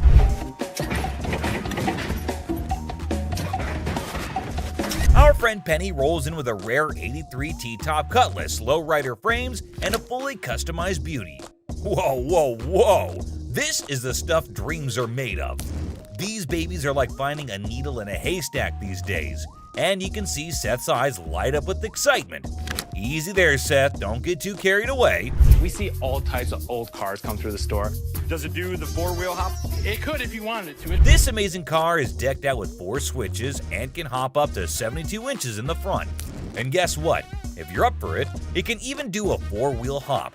Talk about a versatile ride. If you wanted it to, it's equipped to. But it's very rare we see a tricked out car that actually jumps off the ground. This car is the real deal, folks. It's got all the bells and whistles you could imagine. How often do you come across a fully equipped ride like this? Seth can't help but admit that it's incredibly rare to see a car that's not only fully customized, but can also jump off the ground. He can't resist showing off, telling us about the car's 4 hydraulic pumps and a whopping 14 deep cycle batteries. More batteries mean more power, right? Seth and his buddy can't resist the temptation to hop in and experience it firsthand. And let me tell you, they are having a blast.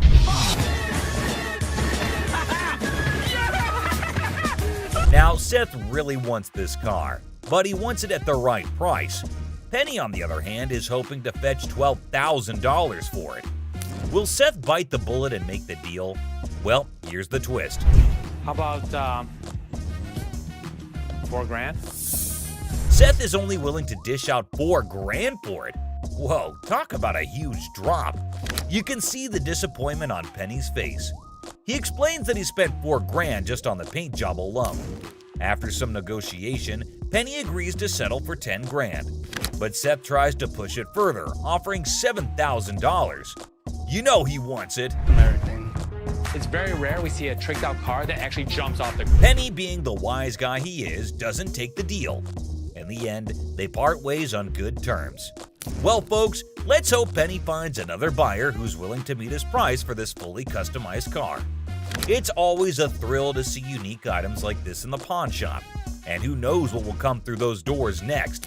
Stay tuned for more pawn shop adventures, but here comes another gem-filled day at Les's pawn shop. It's a waste of time, Dad. You'll see. We have a woman who's brought in some stones she discovered at her late grandmother's house. Her goal? To gather enough cash to cover her dear grandma's funeral expenses. Poor thing, she's not quite sure about the value of these stones and is expecting to receive a modest sum for them. Younger. How much did you want for these? Anything would help, like $50 or $100. Enter Ashley, who wants to assist but has serious doubts about the authenticity of these gems. On the other hand, Les is a big softie who sees potential in these stones and wants to help the woman out. Why? It's a waste of time. This could be custom jewelry. Yeah, it could be, but I think some of these are... Now, Ashley isn't on board with Les's plan. Talk about family drama. She's doing her best to convince Les that this is a complete waste of time. But Les has something up his sleeve. He's arranged for a gem expert to come in and assess whether the stones are genuine or not.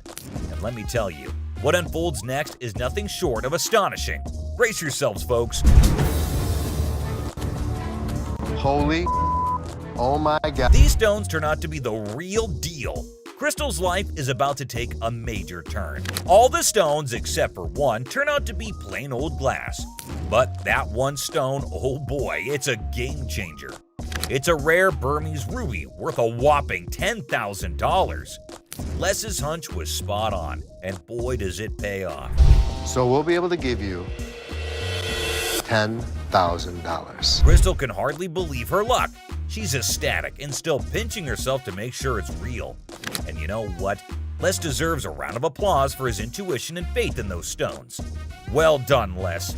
It just goes to show that sometimes you can stumble upon hidden treasures in the most unexpected places. Crystal's journey from uncertainty to a life-changing discovery is a testament to the unpredictable nature of the pawn shop world. Who knows what other surprises await us in the future? Stay tuned, folks, because the adventure at Les's pawn shop is far from over. Hold on to your seats because this next guy is about to unleash some of the rarest goodies on the market. 5, 6. Brace yourselves, space geeks, because this is gonna blow your mind. So this guy rolls up with a bunch of crates, and let me tell you, the anticipation is real. Got a couple things. I have some Star Trek things, and I also have things from NASA. He's got some seriously cool stuff from the Star Trek universe, and even NASA. I mean, come on, that's pretty awesome. It's clear that this dude is a space enthusiast through and through, and his collection is off the charts. Honestly, it's a total flex. Like seriously, you gotta take a look at this thing. This is all the kind of stuff that you're into. Now, here's the kicker.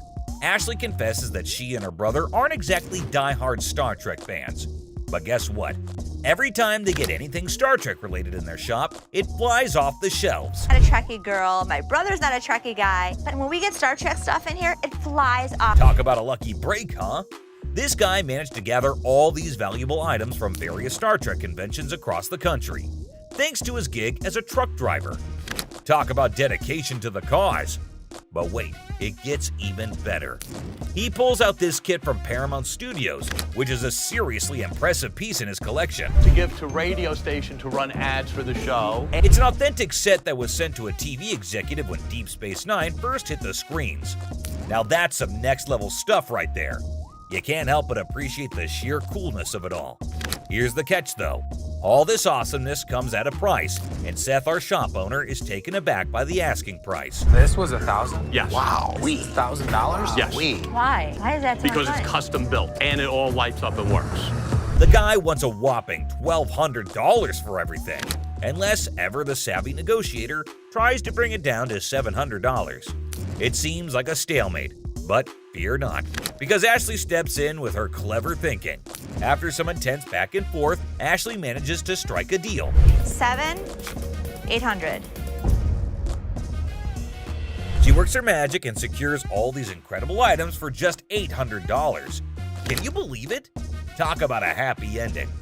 Everyone walks away satisfied. The customer gets a fair price, and our shop owners have some killer new additions to their inventory. Who knew that a truck driver with a passion for Star Trek could bring so much excitement to our little shop? It just goes to show you never know what surprises are waiting around the corner. I kid you not. This next guy just pulled up with a true gem. Checker taxi cab. I don't know about the original miles. Meter still. Can you even fathom it? It's none other than a 1982 checkered cab. Whoa, now that's what I call antique. Take a gander at this beauty. It's in remarkable condition. It's evident that the owner showered this car with lots of love and care. Kudos to him. Did you call for a cab? Did you call for a cab? Now, hold on to your hats because there's more to this story. Our daring duo, Les and Seth, decided to peek under the hood. Lo and behold, their jaws dropped. Look at that thing purr. Don't you lose money because you get there quicker? And it all goes... The engine looks splendid, almost brand new. How cool is that? But wait, there's a fascinating tidbit about this cab. Back in the day, they used to write the rates right on the taxi door itself. Talk about genius. This way, the rates were fixed, making it easier to attract customers. It's a shame we don't see this kind of thoughtful detail nowadays. The door. Did you see the rates on the door? Yeah, I did. The shut-up one is one I like. And guess what? This car enthusiast doesn't just have one of these incredible cabs, but a whopping total of 4. 4, my friends! And out of all his prized possessions, he decided to part ways with one and sell it to this very pawn shop. As long as the price is right and it's in good condition, we can make a profit. Boy, oh boy, Les and Seth should count their lucky stars. Now brace yourselves for the asking price. This customer is seeking a jaw-dropping $10,000. Can you believe it? Les, being the inquisitive one, questions the reason behind such a hefty sum for what seems to be a mere antique car. Sensibly, Seth suggests that the customer take the car for a spin, just to ensure everything is running smoothly. Perhaps then they'll be able to negotiate a fair price. Good thinking, Seth.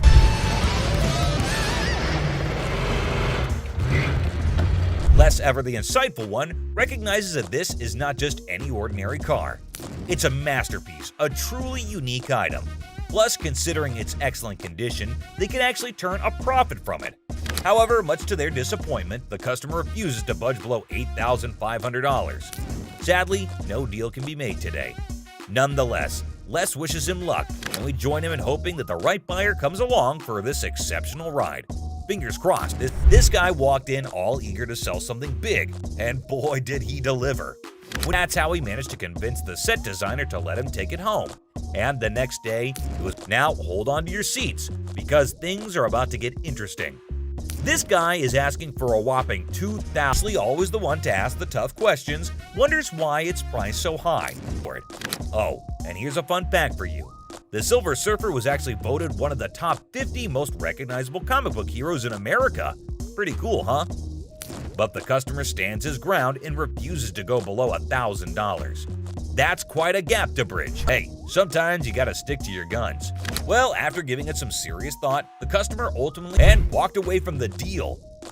But wait, there's more. You think smooth sailing from here on out. And that concludes our thrilling journey through 5 super rare illegal items on Hardcore Pawn.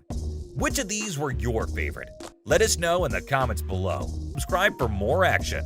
Until next time, peace out. Anything can happen on Pawn Stars, from crazy fights to unbelievable bargains. But these are the times things got out of hand. Kicking off with this episode, which is sure to give you quite a jolt. Hey, how's it going? The episode just starts with a casual conversation between Rick and an old man. But look what he's got. Yes, my friends, you just laid eyes on an 1884 Colt that was used in the Wyoming Range War, also known as the Johnson County War. Goes with it. There's nothing like a good book after a good shooting. That's what I always say. And not to forget the book that comes with it. I mean, you gotta keep the rare flock together. Rick, as usual, begins his quiz, asked a whole lot of questions before investing his money into something that a normal person would have bought in a heartbeat. So how exactly did you get the gun? My father got this from the great-great-granddaughter of Fred Koch. Are these many questions ever asked while I go to sell something antique? Maybe. How would I know? I've just gone to the shops to buy something, never to sell anything. But wait, it seems like he practiced it the whole night, answered all the questions like a pro. That man did better than the rest of us would do in our lives. Tough college times. Wait, what did my eyes just witness? Rick narrating the whole Wyoming Range War story. Basically, large cattle barons feuding with really small cattle ranchers. The small guys were stealing cattle. It felt like a whole history lesson to me. I must say, Rick does have some insane knowledge about antiques. The way he narrated the whole thing was nothing less than an informative history class. Not gonna lie. Moving further, we see Rick's intelligence as he checked all the details provided on the document just like a professional would. This is a 45 caliber. This is a 45 caliber. It's a 5.5-inch barrel. That's a 5.5-inch barrel. With this line, when you throw on a personal story that actually ties a cowboy to a gun, that's the kind of thing collectors love. I can see he clearly knows how to hit the proper note. But when you throw in a personal story that actually ties a cowboy to a gun, that's the kind of thing collectors love. Without a second thought, the man quoted $55,000 for the gun. What do you think? Are Rick and the old man on the same page? Well, for you to know that, you have to continue watching. I'd like $55,000. $55,000? And obviously, before getting such a huge amount out of his pocket, he wanted a second opinion on the matter, for which he called an expert. Get someone down here, he'll tell me if it actually belonged to this guy. To be honest, I really don't get it. How can one identify if it's original or fake by just looking at some words written on a piece of paper? Anyway, who am I to say anything? What we have here, it's really hard to make that connection. Some facts were served right there. Like clearly, who else if not Rick would know more than for how much something like that goes in his shop. And you know, Pawn Stars is all about who bargains best to make the most profit. So let's see who gets to cut the cake tonight. And just when he thought things couldn't get crazier, Rick dropped the price and set his bet to $1,500. And all that effort went to waste right in front of your eyes. Yeah, I'm just not gonna be able to do that. I think maybe I'll see if I can maybe get some more Providence. That was pretty obvious. No one would want to sell an antique for this measly amount of money. Definitely not a very profitable deal. And with that deal went flying Rick out of Rick's hands. But in this next episode, this person walks in with a really interesting gun. But how interesting? You're about to find out. Yeah, it's like something James Bond would wear. Yeah, right. You just saw that, huh? But that's not out of a James Bond movie. That thing is as real as it gets. What can I help you with? I'm here to sell my ring pistol today. Well, you know how a gun never stays in the shop for long, be it whatever shape or size. But this thing is something I've never seen or even heard of before. Have you ever seen a pistol ring? Boy, you're looking at it right now. This is something definitely worthy of adding to the antique collection list. Come on, you have to agree with me. Everything about this pistol ring is antique, from loading it to the trigger to its hammer. This thing is a killer. Literally. You know what? If I ever went undercover on a mission, I would definitely carry this cute little devil. James Bond, we just found your vibe. And I know Rick would agree with me too. Yeah, that man seems very particular about the price he's going to ask for that dangerous ring. I'm looking to get $9,000. I'll use it to buy some of the things I collect more often. I personally would wear that ring everywhere. It's an all-in-one combo, kind of a hidden treasure who can double up like your personal bodyguard. It's unreal how cool this thing is. But hey, did Rick just contradict me? Wear them just for fashion. Damn. Rick has got a good sense of humor, not gonna lie. Seriously, getting hit by that mini pistol ring would definitely hurt your ego hard, man. It's also seriously a gun. I mean, it would really hurt getting shot with this thing. And oh, I kid you not when I say that the man clearly did his homework right. He literally asked for $9 grand in the blink of an eye. I mean, that piece truly is a showstopper. But that expensive? Damn. $9 grand. They're pretty rare. So what happened is that the deal took an intense turn, and Rick, being the smartest in this show, had to prove it. So before finalizing the deal, he wanted a bit of expert advice. I mean, that's always better than regretting later, right? So let's see what the expert had to say about this antique pistol ring. The European gunsmiths, they were making all kinds of little weird things. This is the Imperial Protector. Basically, looks like this tiny mean machine has taken down quite a few people in the past. So it must cost a bomb. But let's hear it from the expert himself. For $11,500. Okay. Thanks, Tony. I really appreciate it. Whoa, I never expected that. $11.5K? That's crazy. And just look at the size of that thing. That thing is golden for sure. But as you know, Rick plays by his own rules, and I'm curious to know what he has to offer. I'll give you $3,000 for it. No, can't do it. Okay, so Rick is trying to settle the deal for $3,000. But bro, that's like not even half the price the seller asked. Do you think the man will accept the offer? For someone who knew a great deal about the pistol ring, I don't think this man is gonna budge. But Rick wasn't ready to give up or give in as yet. So, do you think they'd both settle on the same grounds? Who do you think is going to win this round? Well, let me put your anxiety to rest, for here comes the moment you're waiting for. As amazing as this thing is, I'm sorry, I just can't do it. And just like that, Rick missed the chance and saw the extraordinary collector's pride walk right out of his door.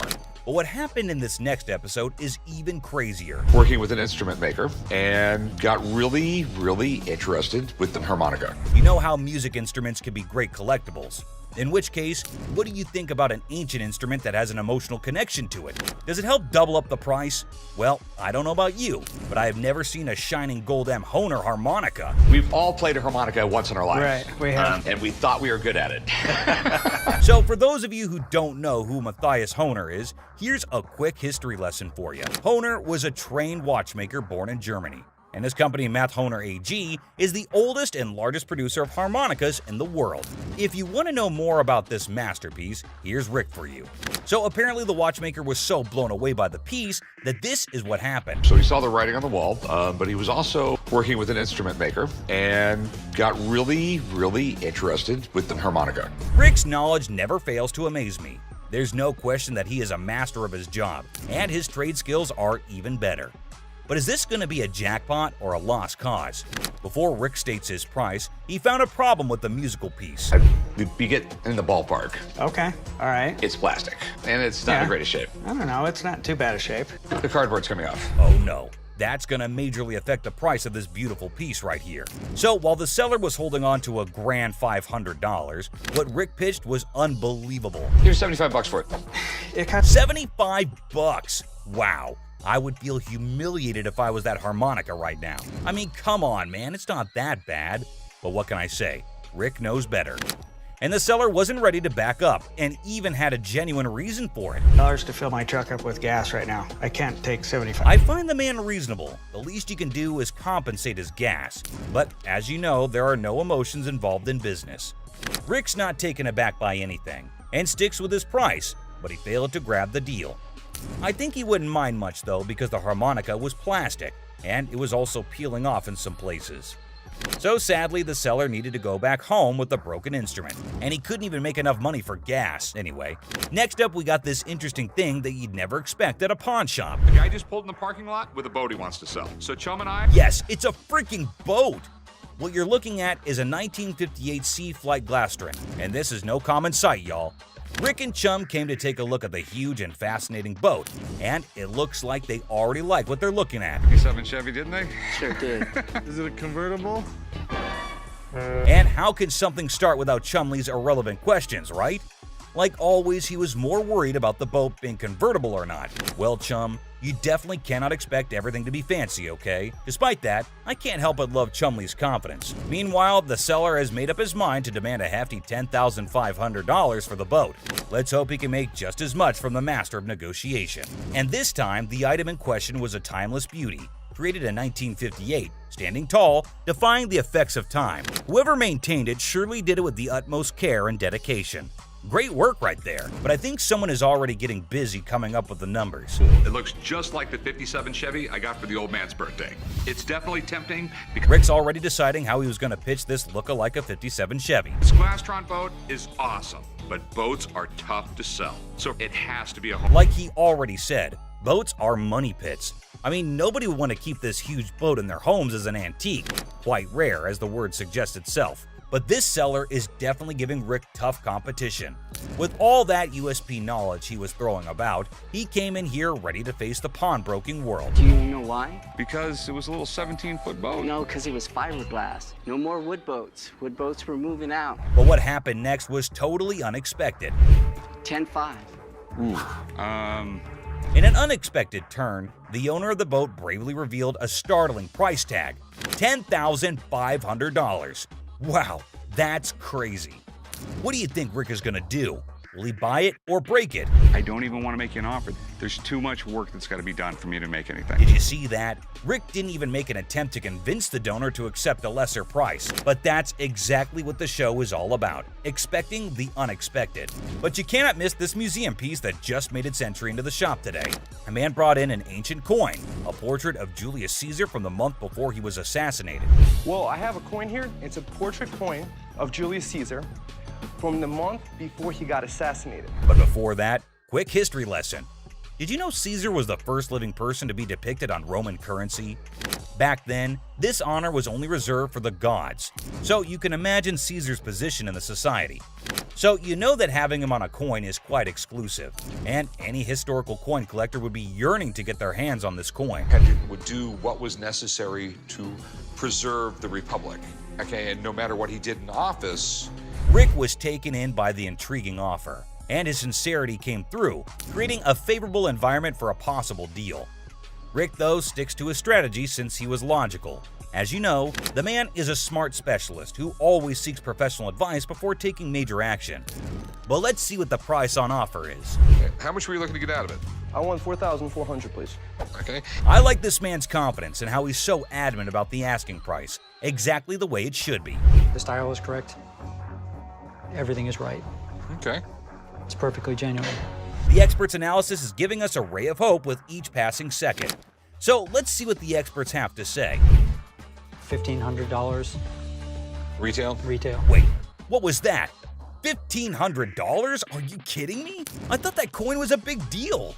But what just happened?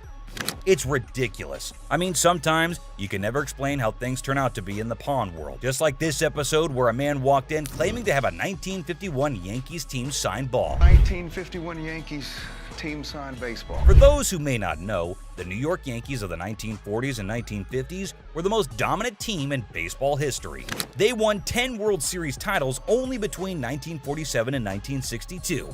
Including their 5 consecutive World Series victories from the 1949 to 1953 season. However, things have now taken a turn, and the glory remains in history. Coming back to the item in concern, the seller also claimed that the ball had the signatures of around 22 to 23 Yankee players from around that time. And out of all of them, it had the signatures of Joe DiMaggio and Mickey Mantle. Had about 22, 23 signatures on The year 1951 holds a special place in baseball history, as it was Joe DiMaggio's final season and Mickey Mantle's first. Also, Yankees won their 14th World Series that year. Buckle up, because this episode is sure to amaze you. My grandfather went to a game in 1951 with my mother and received The seller said that it was his grandfather who managed to get this iconic baseball. According to him, his grandfather went to a game in 1951 with his mother and received the autographs from a friend of his that was involved with the team. Well, sounds fair enough to me. Baseball doesn't really mean a lot to me. It's got some family heritage, but it's a baseball. I wonder why so many people want to sell something that has an emotional connection with them. But the seller's reason behind selling such an iconic ball seems pretty fair to me. This would be perfect for the company softball game. Chumway, I'm fixing to hit you. Charlie was trying to play the fool, but Benjamin remained unaffected, steadfastly focused on the business at hand. Benjamin saw nothing but the business and got right back into it. I don't trust this guy. I don't trust nobody. Especially when they're trying to sell me stuff. Benjamin, I can feel you totally. It's not like we don't trust anybody, but it's always better to be sure when there's a ton of money involved. No doubt the expert had to be called in. I do believe that this is a genuine 1951 Yankees baseball. Whoa, it looks like there's some good news for the man, and we might see some bills going out of the shop. But wait, don't be sure. You never know when the deal goes south. I think $3,000 is a reasonable amount for the ball. With audacity that leaves me breathless, a staggering demand of $3,000 was quoted for the ball. And it's quite obvious as well. After all the authentication and the proof, anyone would ask for that kind of money. They fired about $800. But wait, what? Benjamin just quoted $800? That's it? No one would sell it for that much, Benjamin. But he was in this business before most of us, and I assume he'd know better. So these were some of the times deals got out of hand on Pawn Stars. So which one of these intrigued you the most? Let us know in the comments down below. And don't forget to subscribe for more such videos. And I'll see you in the next one. Until next time, guys. You looking at, mother? Get the off me. Hey, what the you look? I need my $20. $100. No, Mama, calm down. From crazy intense fights to mind-blowing brawls. Without further ado, let's jump into some wild action in today's list of the best fights on Hardcore Pawn. You won't believe how much this customer did when he couldn't take in the truth. Get the out of here, man. Get out of here. Why are you standing behind me? It's a bright and sunny day at the pawn shop. But hold on to your hats, because we're in for a wild ride. This cool and laid-back Albanian dude strolls in with a bunch of ancient comic books. When I say cool, I mean it. Like, look at this. Bless. Ganti, how you doing? What's your name? Ganti. Genti? Yeah. Where are you from? He's got dollar signs in his eyes, thinking they're worth a fortune. But is he in for a surprise or what? Les and Ashley, the shop owners, give them their usual warm welcome. The customer proudly showcases his prize comics, claiming they're from the groovy 70s and in mint condition. He's even bold enough to demand a whopping $2,000 for the lot. What? They are shocked. How much did you want for him? I was looking around 2,000, man. $2,000? But our savvy Ashley ain't falling for it. She spots the bent corners and unimpressive preservation, grilling the customer about their sorry state. Poor fella, he's speechless. Didn't see that coming, did he? Do you see the edges? That's just one of them. Come on. No, actually, that's all. Ashley cuts straight to the chase and offers a jaw-dropping $5 for the entire stack. Yep, you heard it right. A gigantic drop from his lofty $2,000 expectation. Naturally, our customer isn't happy with the lowball and tries to haggle. But kudos to Ashley and Les. They hold their ground, eventually nudging the price up to a massive $6. Come on, you guys, just work with me a little bit. Give me something, you know what I mean? 6? And that's when things go from zero to chaos. Our previously calm customer suddenly loses it, accusing the shop of playing mind games. Leslie tries to calm him down, reassuring him they're not joking around. But no, he won't take their word for it. He insists on verifying the authenticity of the comics, and Ashley's response takes him to new levels of shock. From the 1970s. So am I. I don't go for you. Oh boy, buckle up, because it's all downhill from here. The customer starts swearing up a storm, slamming the table like a man possessed. He's convinced he's being duped, and boy is he fuming. Like you're playing me right now, because I know this is worth way more than $6. The situation gets so out of hand that a burly bodyguard has to step in and escort him out. But wait, there's more. Right before leaving, he pulls a move that really ticks off another customer. Talk about adding fuel to the fire. Get the off me. Hey, what the you look? Come here. Next thing you know, we're witnessing an impromptu street brawl right inside the shop. These two customers throw punches like they're in a heavyweight championship match. And let me tell you, it's a hilarious sight to behold. Come on, fuck me. You little bitch. Eventually, the bodyguards swoop in like superheroes and drag both fighters out. Man, talk about a show. After the dust settles, our Albanian friend tries to save face with a final quip. I'm Albanian, baby! Well, my friend, you've certainly lived up to that fiery reputation of yours. What a roller coaster of a pawn shop experience, folks. Next up, just another regular day at the pawn shop. People coming and going. Some happy, some not so much. $100. Hold on, bro. Hold on. Let me prove my point. Now here's a guy who walks in hoping to get a loan of $100 for his gold chain. And you know what? The receptionist happily agrees. Loan approved, right? How much would you like? $100. Okay. I can do the $100. Well, hold your horses, because this is where things go haywire. This customer seems all polite and even hands over his ID for verification. But then he brings up this 20% business, as it's written on the sign right there. The receptionist is completely lost, and the customer starts explaining how he should get 20% added to the $100 loan, making it $120. Put my 20%, right? What 20%, sir? The sign right here say I get 20%. But the poor receptionist has no clue what he's talking about. Politeness goes out the window, folks. The man's anger instantly flares up when he realizes the receptionist is clueless. He asks her if she's ever seen the sign in her life, and boy does he point it out right in front of the shop. Talk about intense. Sir, I don't know what you're talking about. Is you serious? Yes, sir. Ma'am, you ain't never seen the sign? Now, this angry customer won't let it go. His voice keeps getting louder, drawing everyone's attention in the shop. I'm supposed to get 20%. You said you gonna give me 100. I get 20% of 100. We see as the bodyguard's on alert, and even Seth, the boss, steps out of his office to see what the commotion is all about. The man keeps angrily repeating that he's supposed to get that 20% with $100. When the receptionist refuses to budge, he demands to see the manager. Seth steps up and asks the customer to read the sign again. He patiently explains what it actually means. At another pawn shop, bring me in the ticket, and when you take it out of that pawn shop, I'll give you 20. But does our furious customer listen? No way. He's sticking to his guns, dead set on his demands. He even goes back and snatches the sign to show it to the receptionist and Seth. You can practically feel the tension, folks. If Seth wasn't behind that glass, this guy might have thrown a punch. Clearly, he's not thinking straight. That's when the bodyguard steps in and takes the sign away from him. Hey, straight up. My man, let this go. Let this go. 20%. The angry customer doesn't even give Seth a chance to explain. Oh boy, talk about rage blinding a person. This irate customer keeps shouting in the shop, demanding his 20%, hoping someone will back him up. Sir. Why? Well, because you're false advertising. I guess you think I can. You're not letting. But here's where things escalate. This customer challenges Seth to step out of his glass office and face him like a man. Whoa, the temperature's rising in here. But Seth's having none of it. He tells him to get out since he's causing a ruckus. And you know what happens next?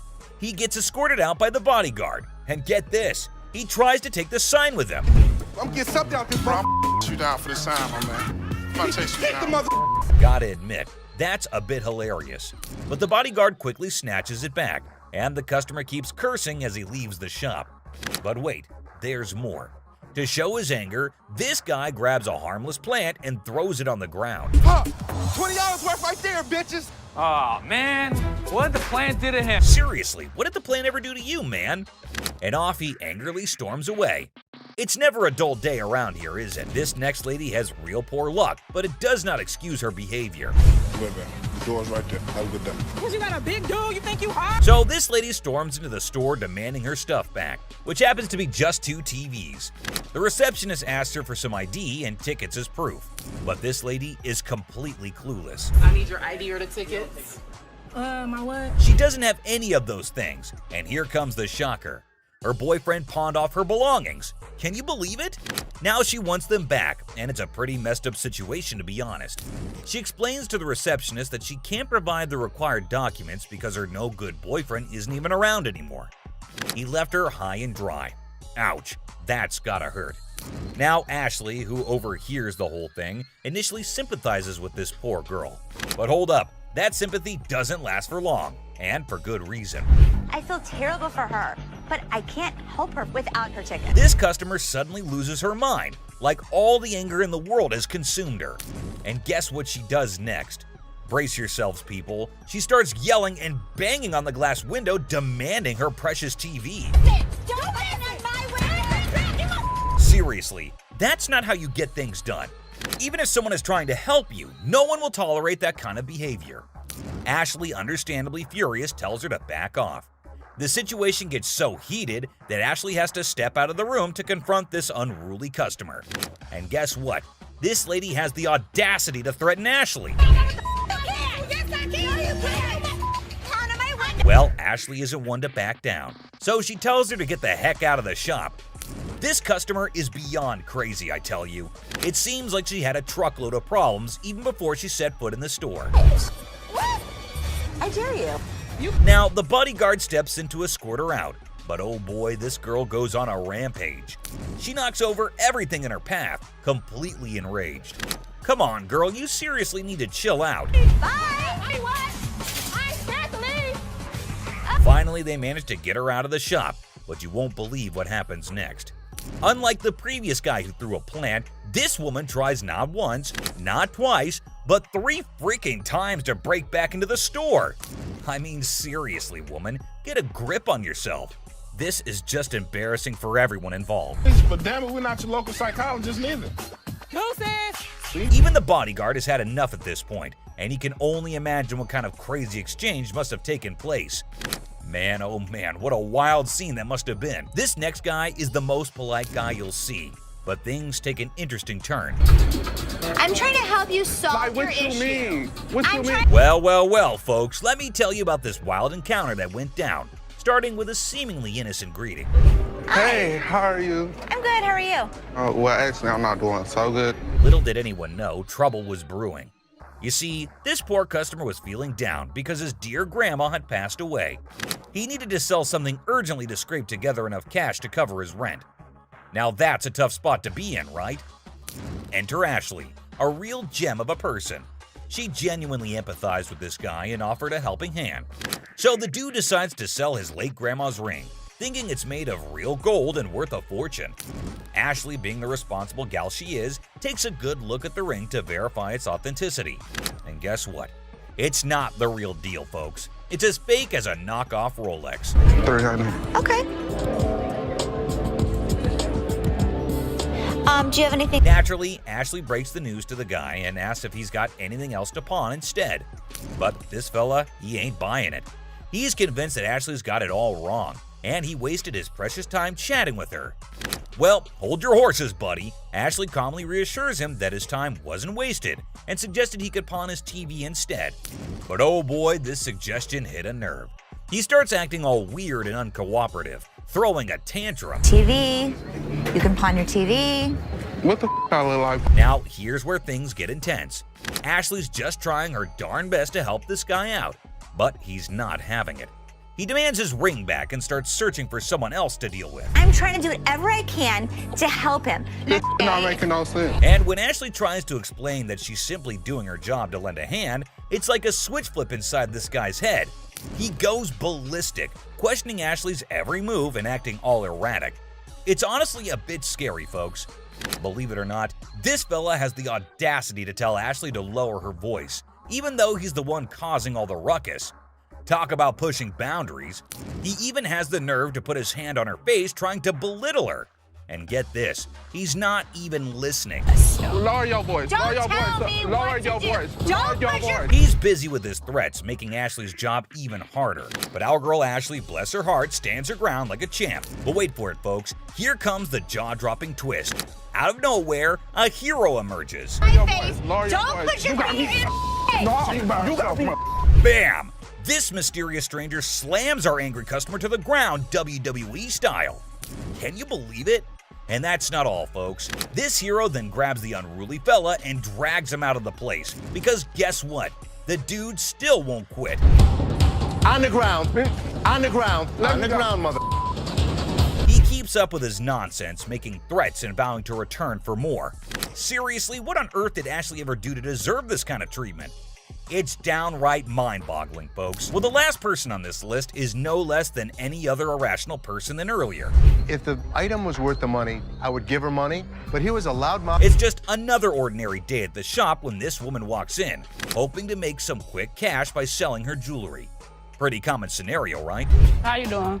I'm good. Trying to find this here. Well, here's the twist. It's also quite common for people to claim that their jewelry is real, when in fact, it's not. But it all depends on how they react when they find out the truth. Now, this particular woman already seems a bit agitated as she approaches the counter to sell her rose gold earrings. Les, the shopkeeper, takes a look at the earrings and bluntly informs her that the color is not real.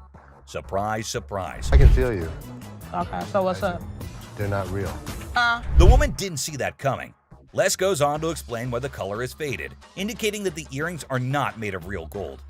Now, you'd expect her to accept the reality and move on, right? Nope, not this lady. Instead, she comes up with a lame response like, well, duh, that's because it's rose gold. Seriously? I mean, it's common knowledge that when the color starts fading on real gold, it's a clear sign that it's not genuine. But this woman insists it's two-tone rose gold, while Les insists it's just some base metal. They were just base metal. It's not gold. Base metal is going to turn colors when you put chemicals on it. Come on, lady, listen to the expert here instead of getting all rude. The fact is, base metal changes colors, not real gold. It's pretty clear that this woman just wants some money and has the audacity to demand $200 for those earrings. And as if being rude wasn't enough, she starts hurling abuse at poor Les. That real rose gold earrings, man, I need $200 right now. What the is the... Talk about being confused and disrespected. I can't blame Les for not taking that kind of nonsense. So the bodyguard steps in to escort the woman out of the shop. But guess what? She keeps insisting that she wants her money and even asks the bodyguard to check the earrings again. Seriously, lady, drop it already. Here's the funny part, and you'll never guess what Les did next. Yeah. You want me to wrap these up? Yes, he did that. I mean, why bother with someone who refuses to listen, right? Eventually, the woman is escorted out by Les and the bodyguard. But she doesn't give up that easily. She actually tries to break into the shop not once, not twice, but 3 times.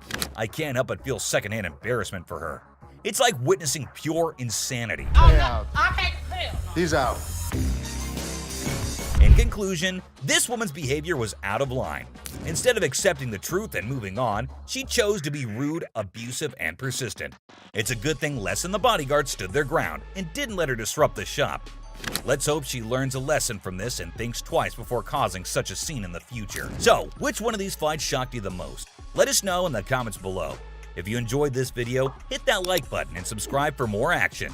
See you on the next one, guys. That's my bitch.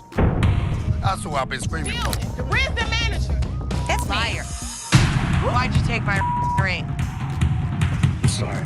From Ashley shutting down disrespectful customers to Rich clapping back like a boss, these are the most angry moments on Hardcore Pawn. One thing is for sure, all the people that walked into that door were full of rage, which is exactly why you're going to enjoy this ride till the end. Let's kick this off with this customer who left their manners and respect at the door. Damn, I'll get some on this motherfucker, boy. Damn, ain't this mother. Excuse me, what do you think you're doing? Well, that is exactly what everyone at the pawn shop was thinking when they saw this customer, who seemed to have walked in with absolutely no decency or anything even close to it. How hard is it to remember basic courtesy and respect when entering a store, huh? I mean, come on! We're all trying to coexist in this space, right? It's not rocket science to treat others with kindness and consideration.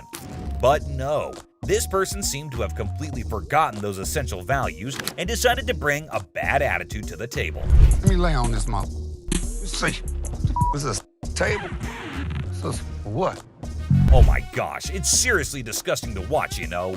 I mean, why would he even randomly roll up into a store and straight up lie on a table, pulling off all those messed up moves? Like, was he high as a kite or just a totally ill-mannered brat?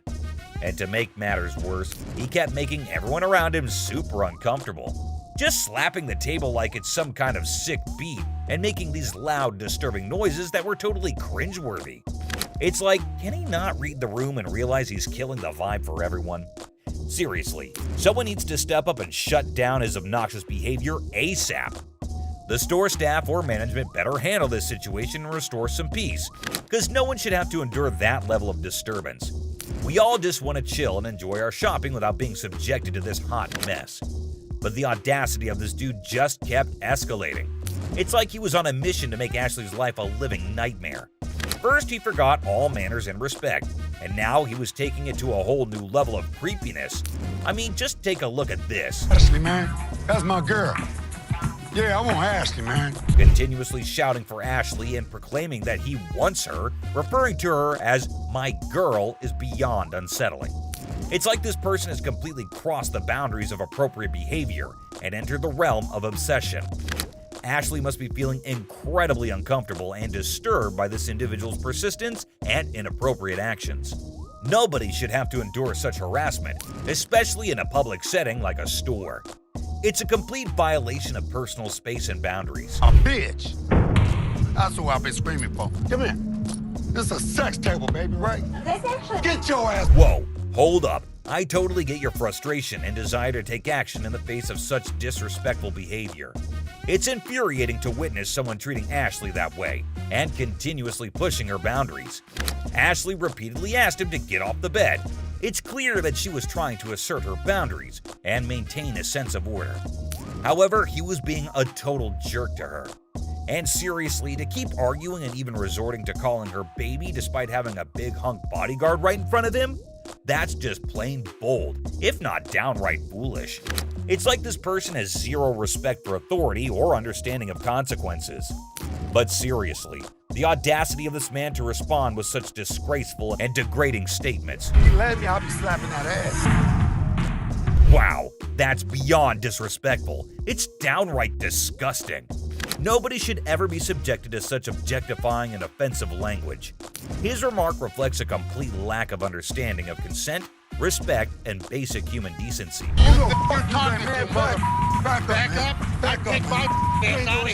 Yeah, that's what you face when you trouble the owner's daughter so much.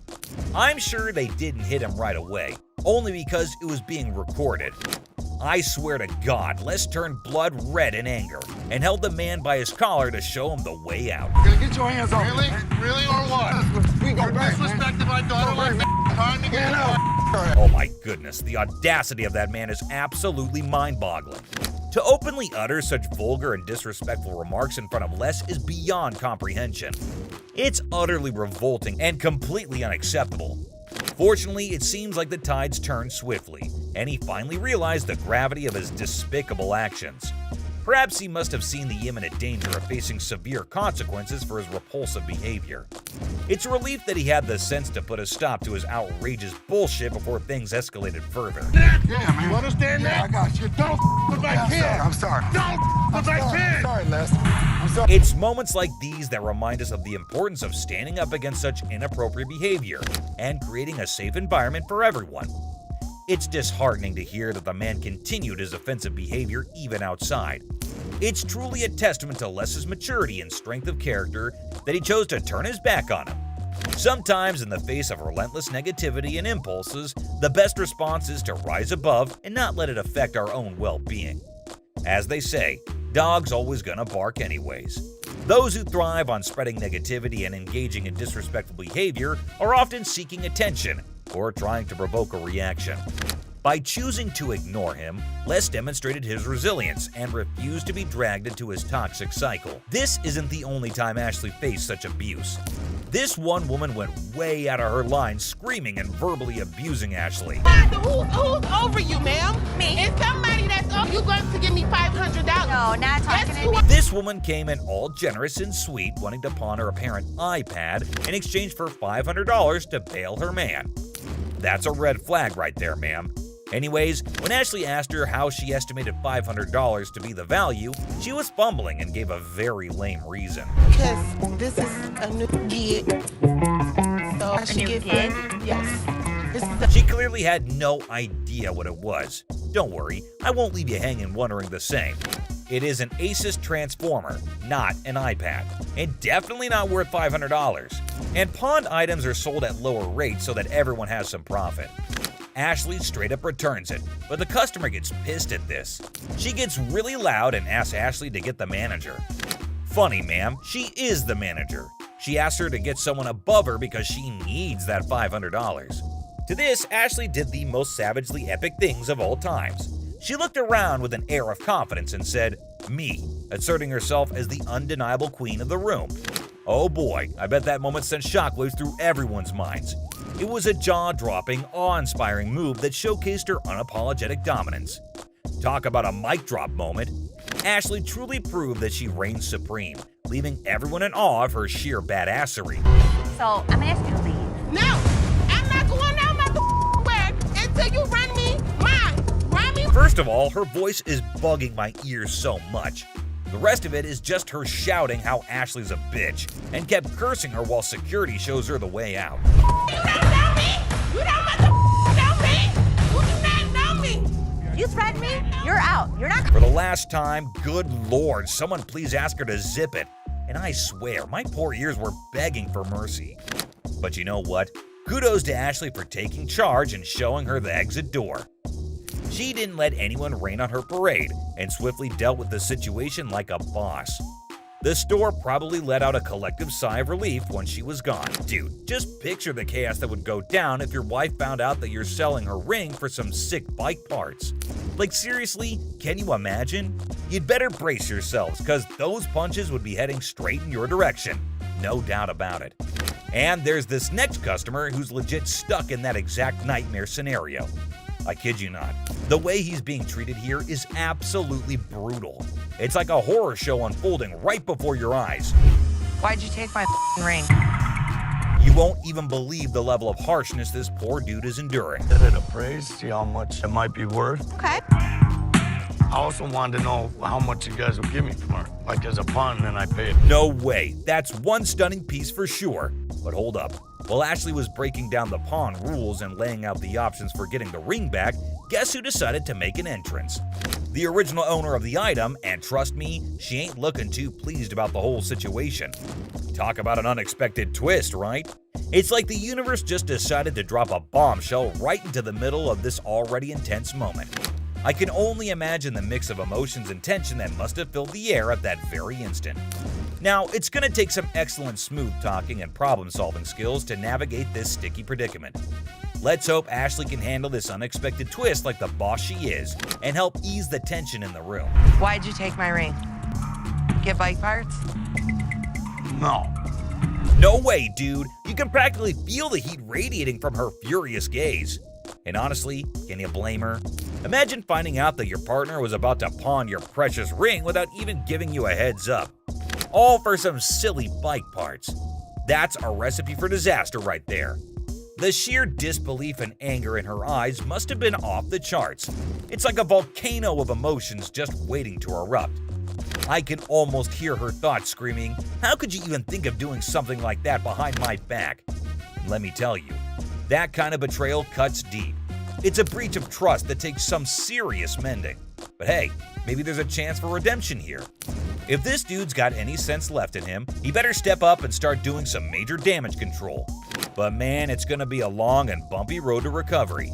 In the meantime, hang tight, my friend, because this roller coaster ride is far from over. Boom! Punches him. And I am dumb. No doubt about it, that punch was a real knockout. And honestly, he had it coming. It was beyond immature and disrespectful for him to even think about pawning her ring without her consent. Talk about a major breach of trust and a surefire way to ignite a firestorm of frustration. But let me tell you, the way she unleashed those two punches, it was like a burst of pent-up anger and frustration exploding in the air. You could practically feel the intensity of her emotions in every swing. She wasn't holding anything back, that's for sure. I can only imagine how fed up she must have been. Sometimes emotions can manifest themselves in unexpected ways, and in this case, it was through a powerful punch. The woman asked Ashley to give her the ring back, and she asked for it quite furiously. Just give them the ring. All right. Thanks. Okay, hold up. Let's get the facts straight here. What Ashley did wasn't some mean girl behavior, alright? She was just trying to get some clarity, you know? She wanted the dude who brought in the item to speak up, but damn, he was in no position to do that at the moment. We can't really blame Ashley for wanting answers. She was just trying to figure out what the heck was going on. It's all about seeking the truth and making sense of the situation. But God forbid the lady was in no mood to talk. She just wanted to drag her man across the store and beat him up later at home. But hey, who knows? With some good communication and a bit of luck, maybe they can find a way to sort things out and make everyone at least somewhat happy. After all, in situations like these, finding a win-win solution is the ultimate goal. Well, he kinda deserves it. I hope he makes better decisions in the future. But Ashley is not the only one who had to deal with some crazy customers. Phone work. It's a simple question. Does this Picture this guy, all dressed up in his baggy clothes, trying to act all smart and cool. Classic, right? So he's claiming that he bought an iPhone from the store like 2 to 3 days ago. But now the camera isn't working and he's seriously ticked off about it. All he wants is a replacement phone. Simple as that. But hold up a sec. Did he bother to bring the receipt? That's the million-dollar question right there. Because you know, without that little piece of paper, it's gonna be a bit tricky to sort things out. I mean, come on, it's like buying a ticket to a concert and then trying to get in without showing it. No can do, my dude. Receipts are like the golden ticket when it comes to returns and replacements. They're proof that you actually bought the item legit and can claim your rights if something goes wrong. Now, assuming he actually did bring the receipt, then it shouldn't be a major issue to get him sorted out. The store can check the purchase details, verify the warranty, and see what can be done about that faulty camera situation. It's all about following the proper procedure and making sure everything is legit. I ain't got it with me, I ain't bring it. So you're telling me you knew you had to get the phone exchanged and forgot the receipt? But Rich says they don't even sell iPhones for $200. So obviously my man over here is a scammer. Rich was very clear that he could look into it, but he needs the receipt. And he kept denying. Yet Rich asked him who showed him the phone so that he could double check. He randomly calls up one guy, and obviously the guy denies, saying they had iPhones on sale 2 to 3 weeks back, and the customer claims that he got it 2 to 3 days back. But obviously the man didn't like the fact that he is getting caught, and you wouldn't believe what he said to Rich. Mohawk, shut the hell up. My Mohawk doesn't talk. It clearly does. Clearly it Along doesn't. with that goatee, Now, the too. goatee does. Like seriously, this dude went way overboard. First, he rolls up in here with a fake item that was never even sold to him in the first place. What's up with that, right? And then he has the audacity to start talking back to Rich like he's the boss or something. Come on, man. Rich ain't just gonna sit there and let this guy run his mouth without firing back.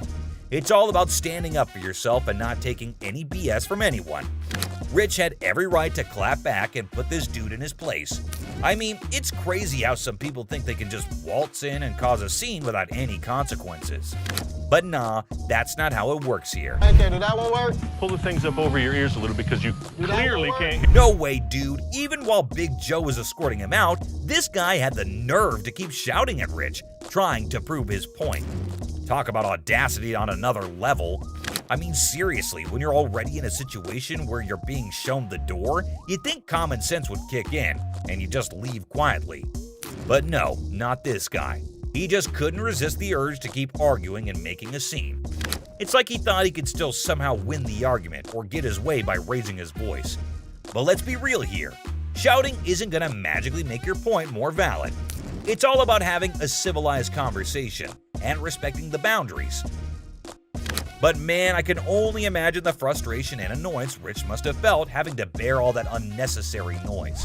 Send me a picture of the receipt from your phone. Damn, my man Rich definitely got that one stitch on his head for a long time. That was a pretty savage and badass man. I mean, you have to be like that in this job, or else people would just walk all over you. Alright fam, that's a wrap on the angry moments on Hardcore Pawn Saga. Which of these do you think were the worst? Let us know in the comments down below. And don't forget to leave a like and subscribe if you haven't already. Until next time, stay cool. Peace out, y'all. Jack, get the out of here. Yeah, I know you like. Gonna get your hands off. Really? Really?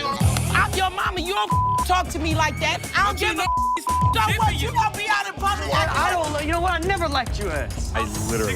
From the outrageously rude to the downright disrespectful, these are the worst possible customers to have graced the show ever. Let's start off with this customer who ended up like this. No, she ain't by herself, She ain't by herself, my man. No, I call. I'm sure you're curious about what happened, so let's not waste any time and jump right into it. So this customer walks into the pawn shop looking visibly upset. As usual, Ashley greets him and asks how he's doing. Turns out he's not doing well at all. Here's the reason why. I'm not doing so good. No? My grandma just passed. I'm So I was sorry. like, It's really sad to hear about it. Now, he brings along a ring that belonged to his grandmother. He wants to pawn this ring because he plans to retrieve it once he earns enough money. How sweet, right? However, it turns out that the ring is fake, which surprises the customer. Now, this got me thinking. Is he pretending or is he genuinely serious? It's hard to trust people these days, you know? But Ashley comes up with a solution to help him out by pawning his television. Can you guess what his response was? what the I look like pawning my TV? He starts getting rude with Ashley, which escalates into a heated argument. Then he demands his ring back, and not only that, he insists on being helped by another employee because he's annoyed with Ashley. And guess what happens next? Put your finger in my face. Don't put your finger in. Yep, that's how he ended up there. Crazy, isn't it? This customer's behavior became even more disrespectful. just to prove that Ashley was completely wrong and useless. That's when, as you saw, the big guy steps in and knocks him down. But he continues to yell and curse at her. Eventually, Byron forcefully removes him from the shop. You got me up. No, let's go. Let me go. Let me go, man. Just when he thought everything had settled down, the customer goes ahead and threatens Ashley, saying he'll come back to get her. Oh dear, that's the biggest mistake he made since entering the shop. We all know what happens when someone messes with Ashley, right? Well, brace yourself and see it for yourself. On the ground. On the ground. On the ground. Dang, the customer was literally scared for his life. Next up, it was just another normal day at this famous pawn shop called American Jewelry and Loan, located right in the heart of Detroit, USA. And in walks a customer ready to pick a fight with anyone that is about to come his way. Yikes, that already sounds like inviting trouble, but let us see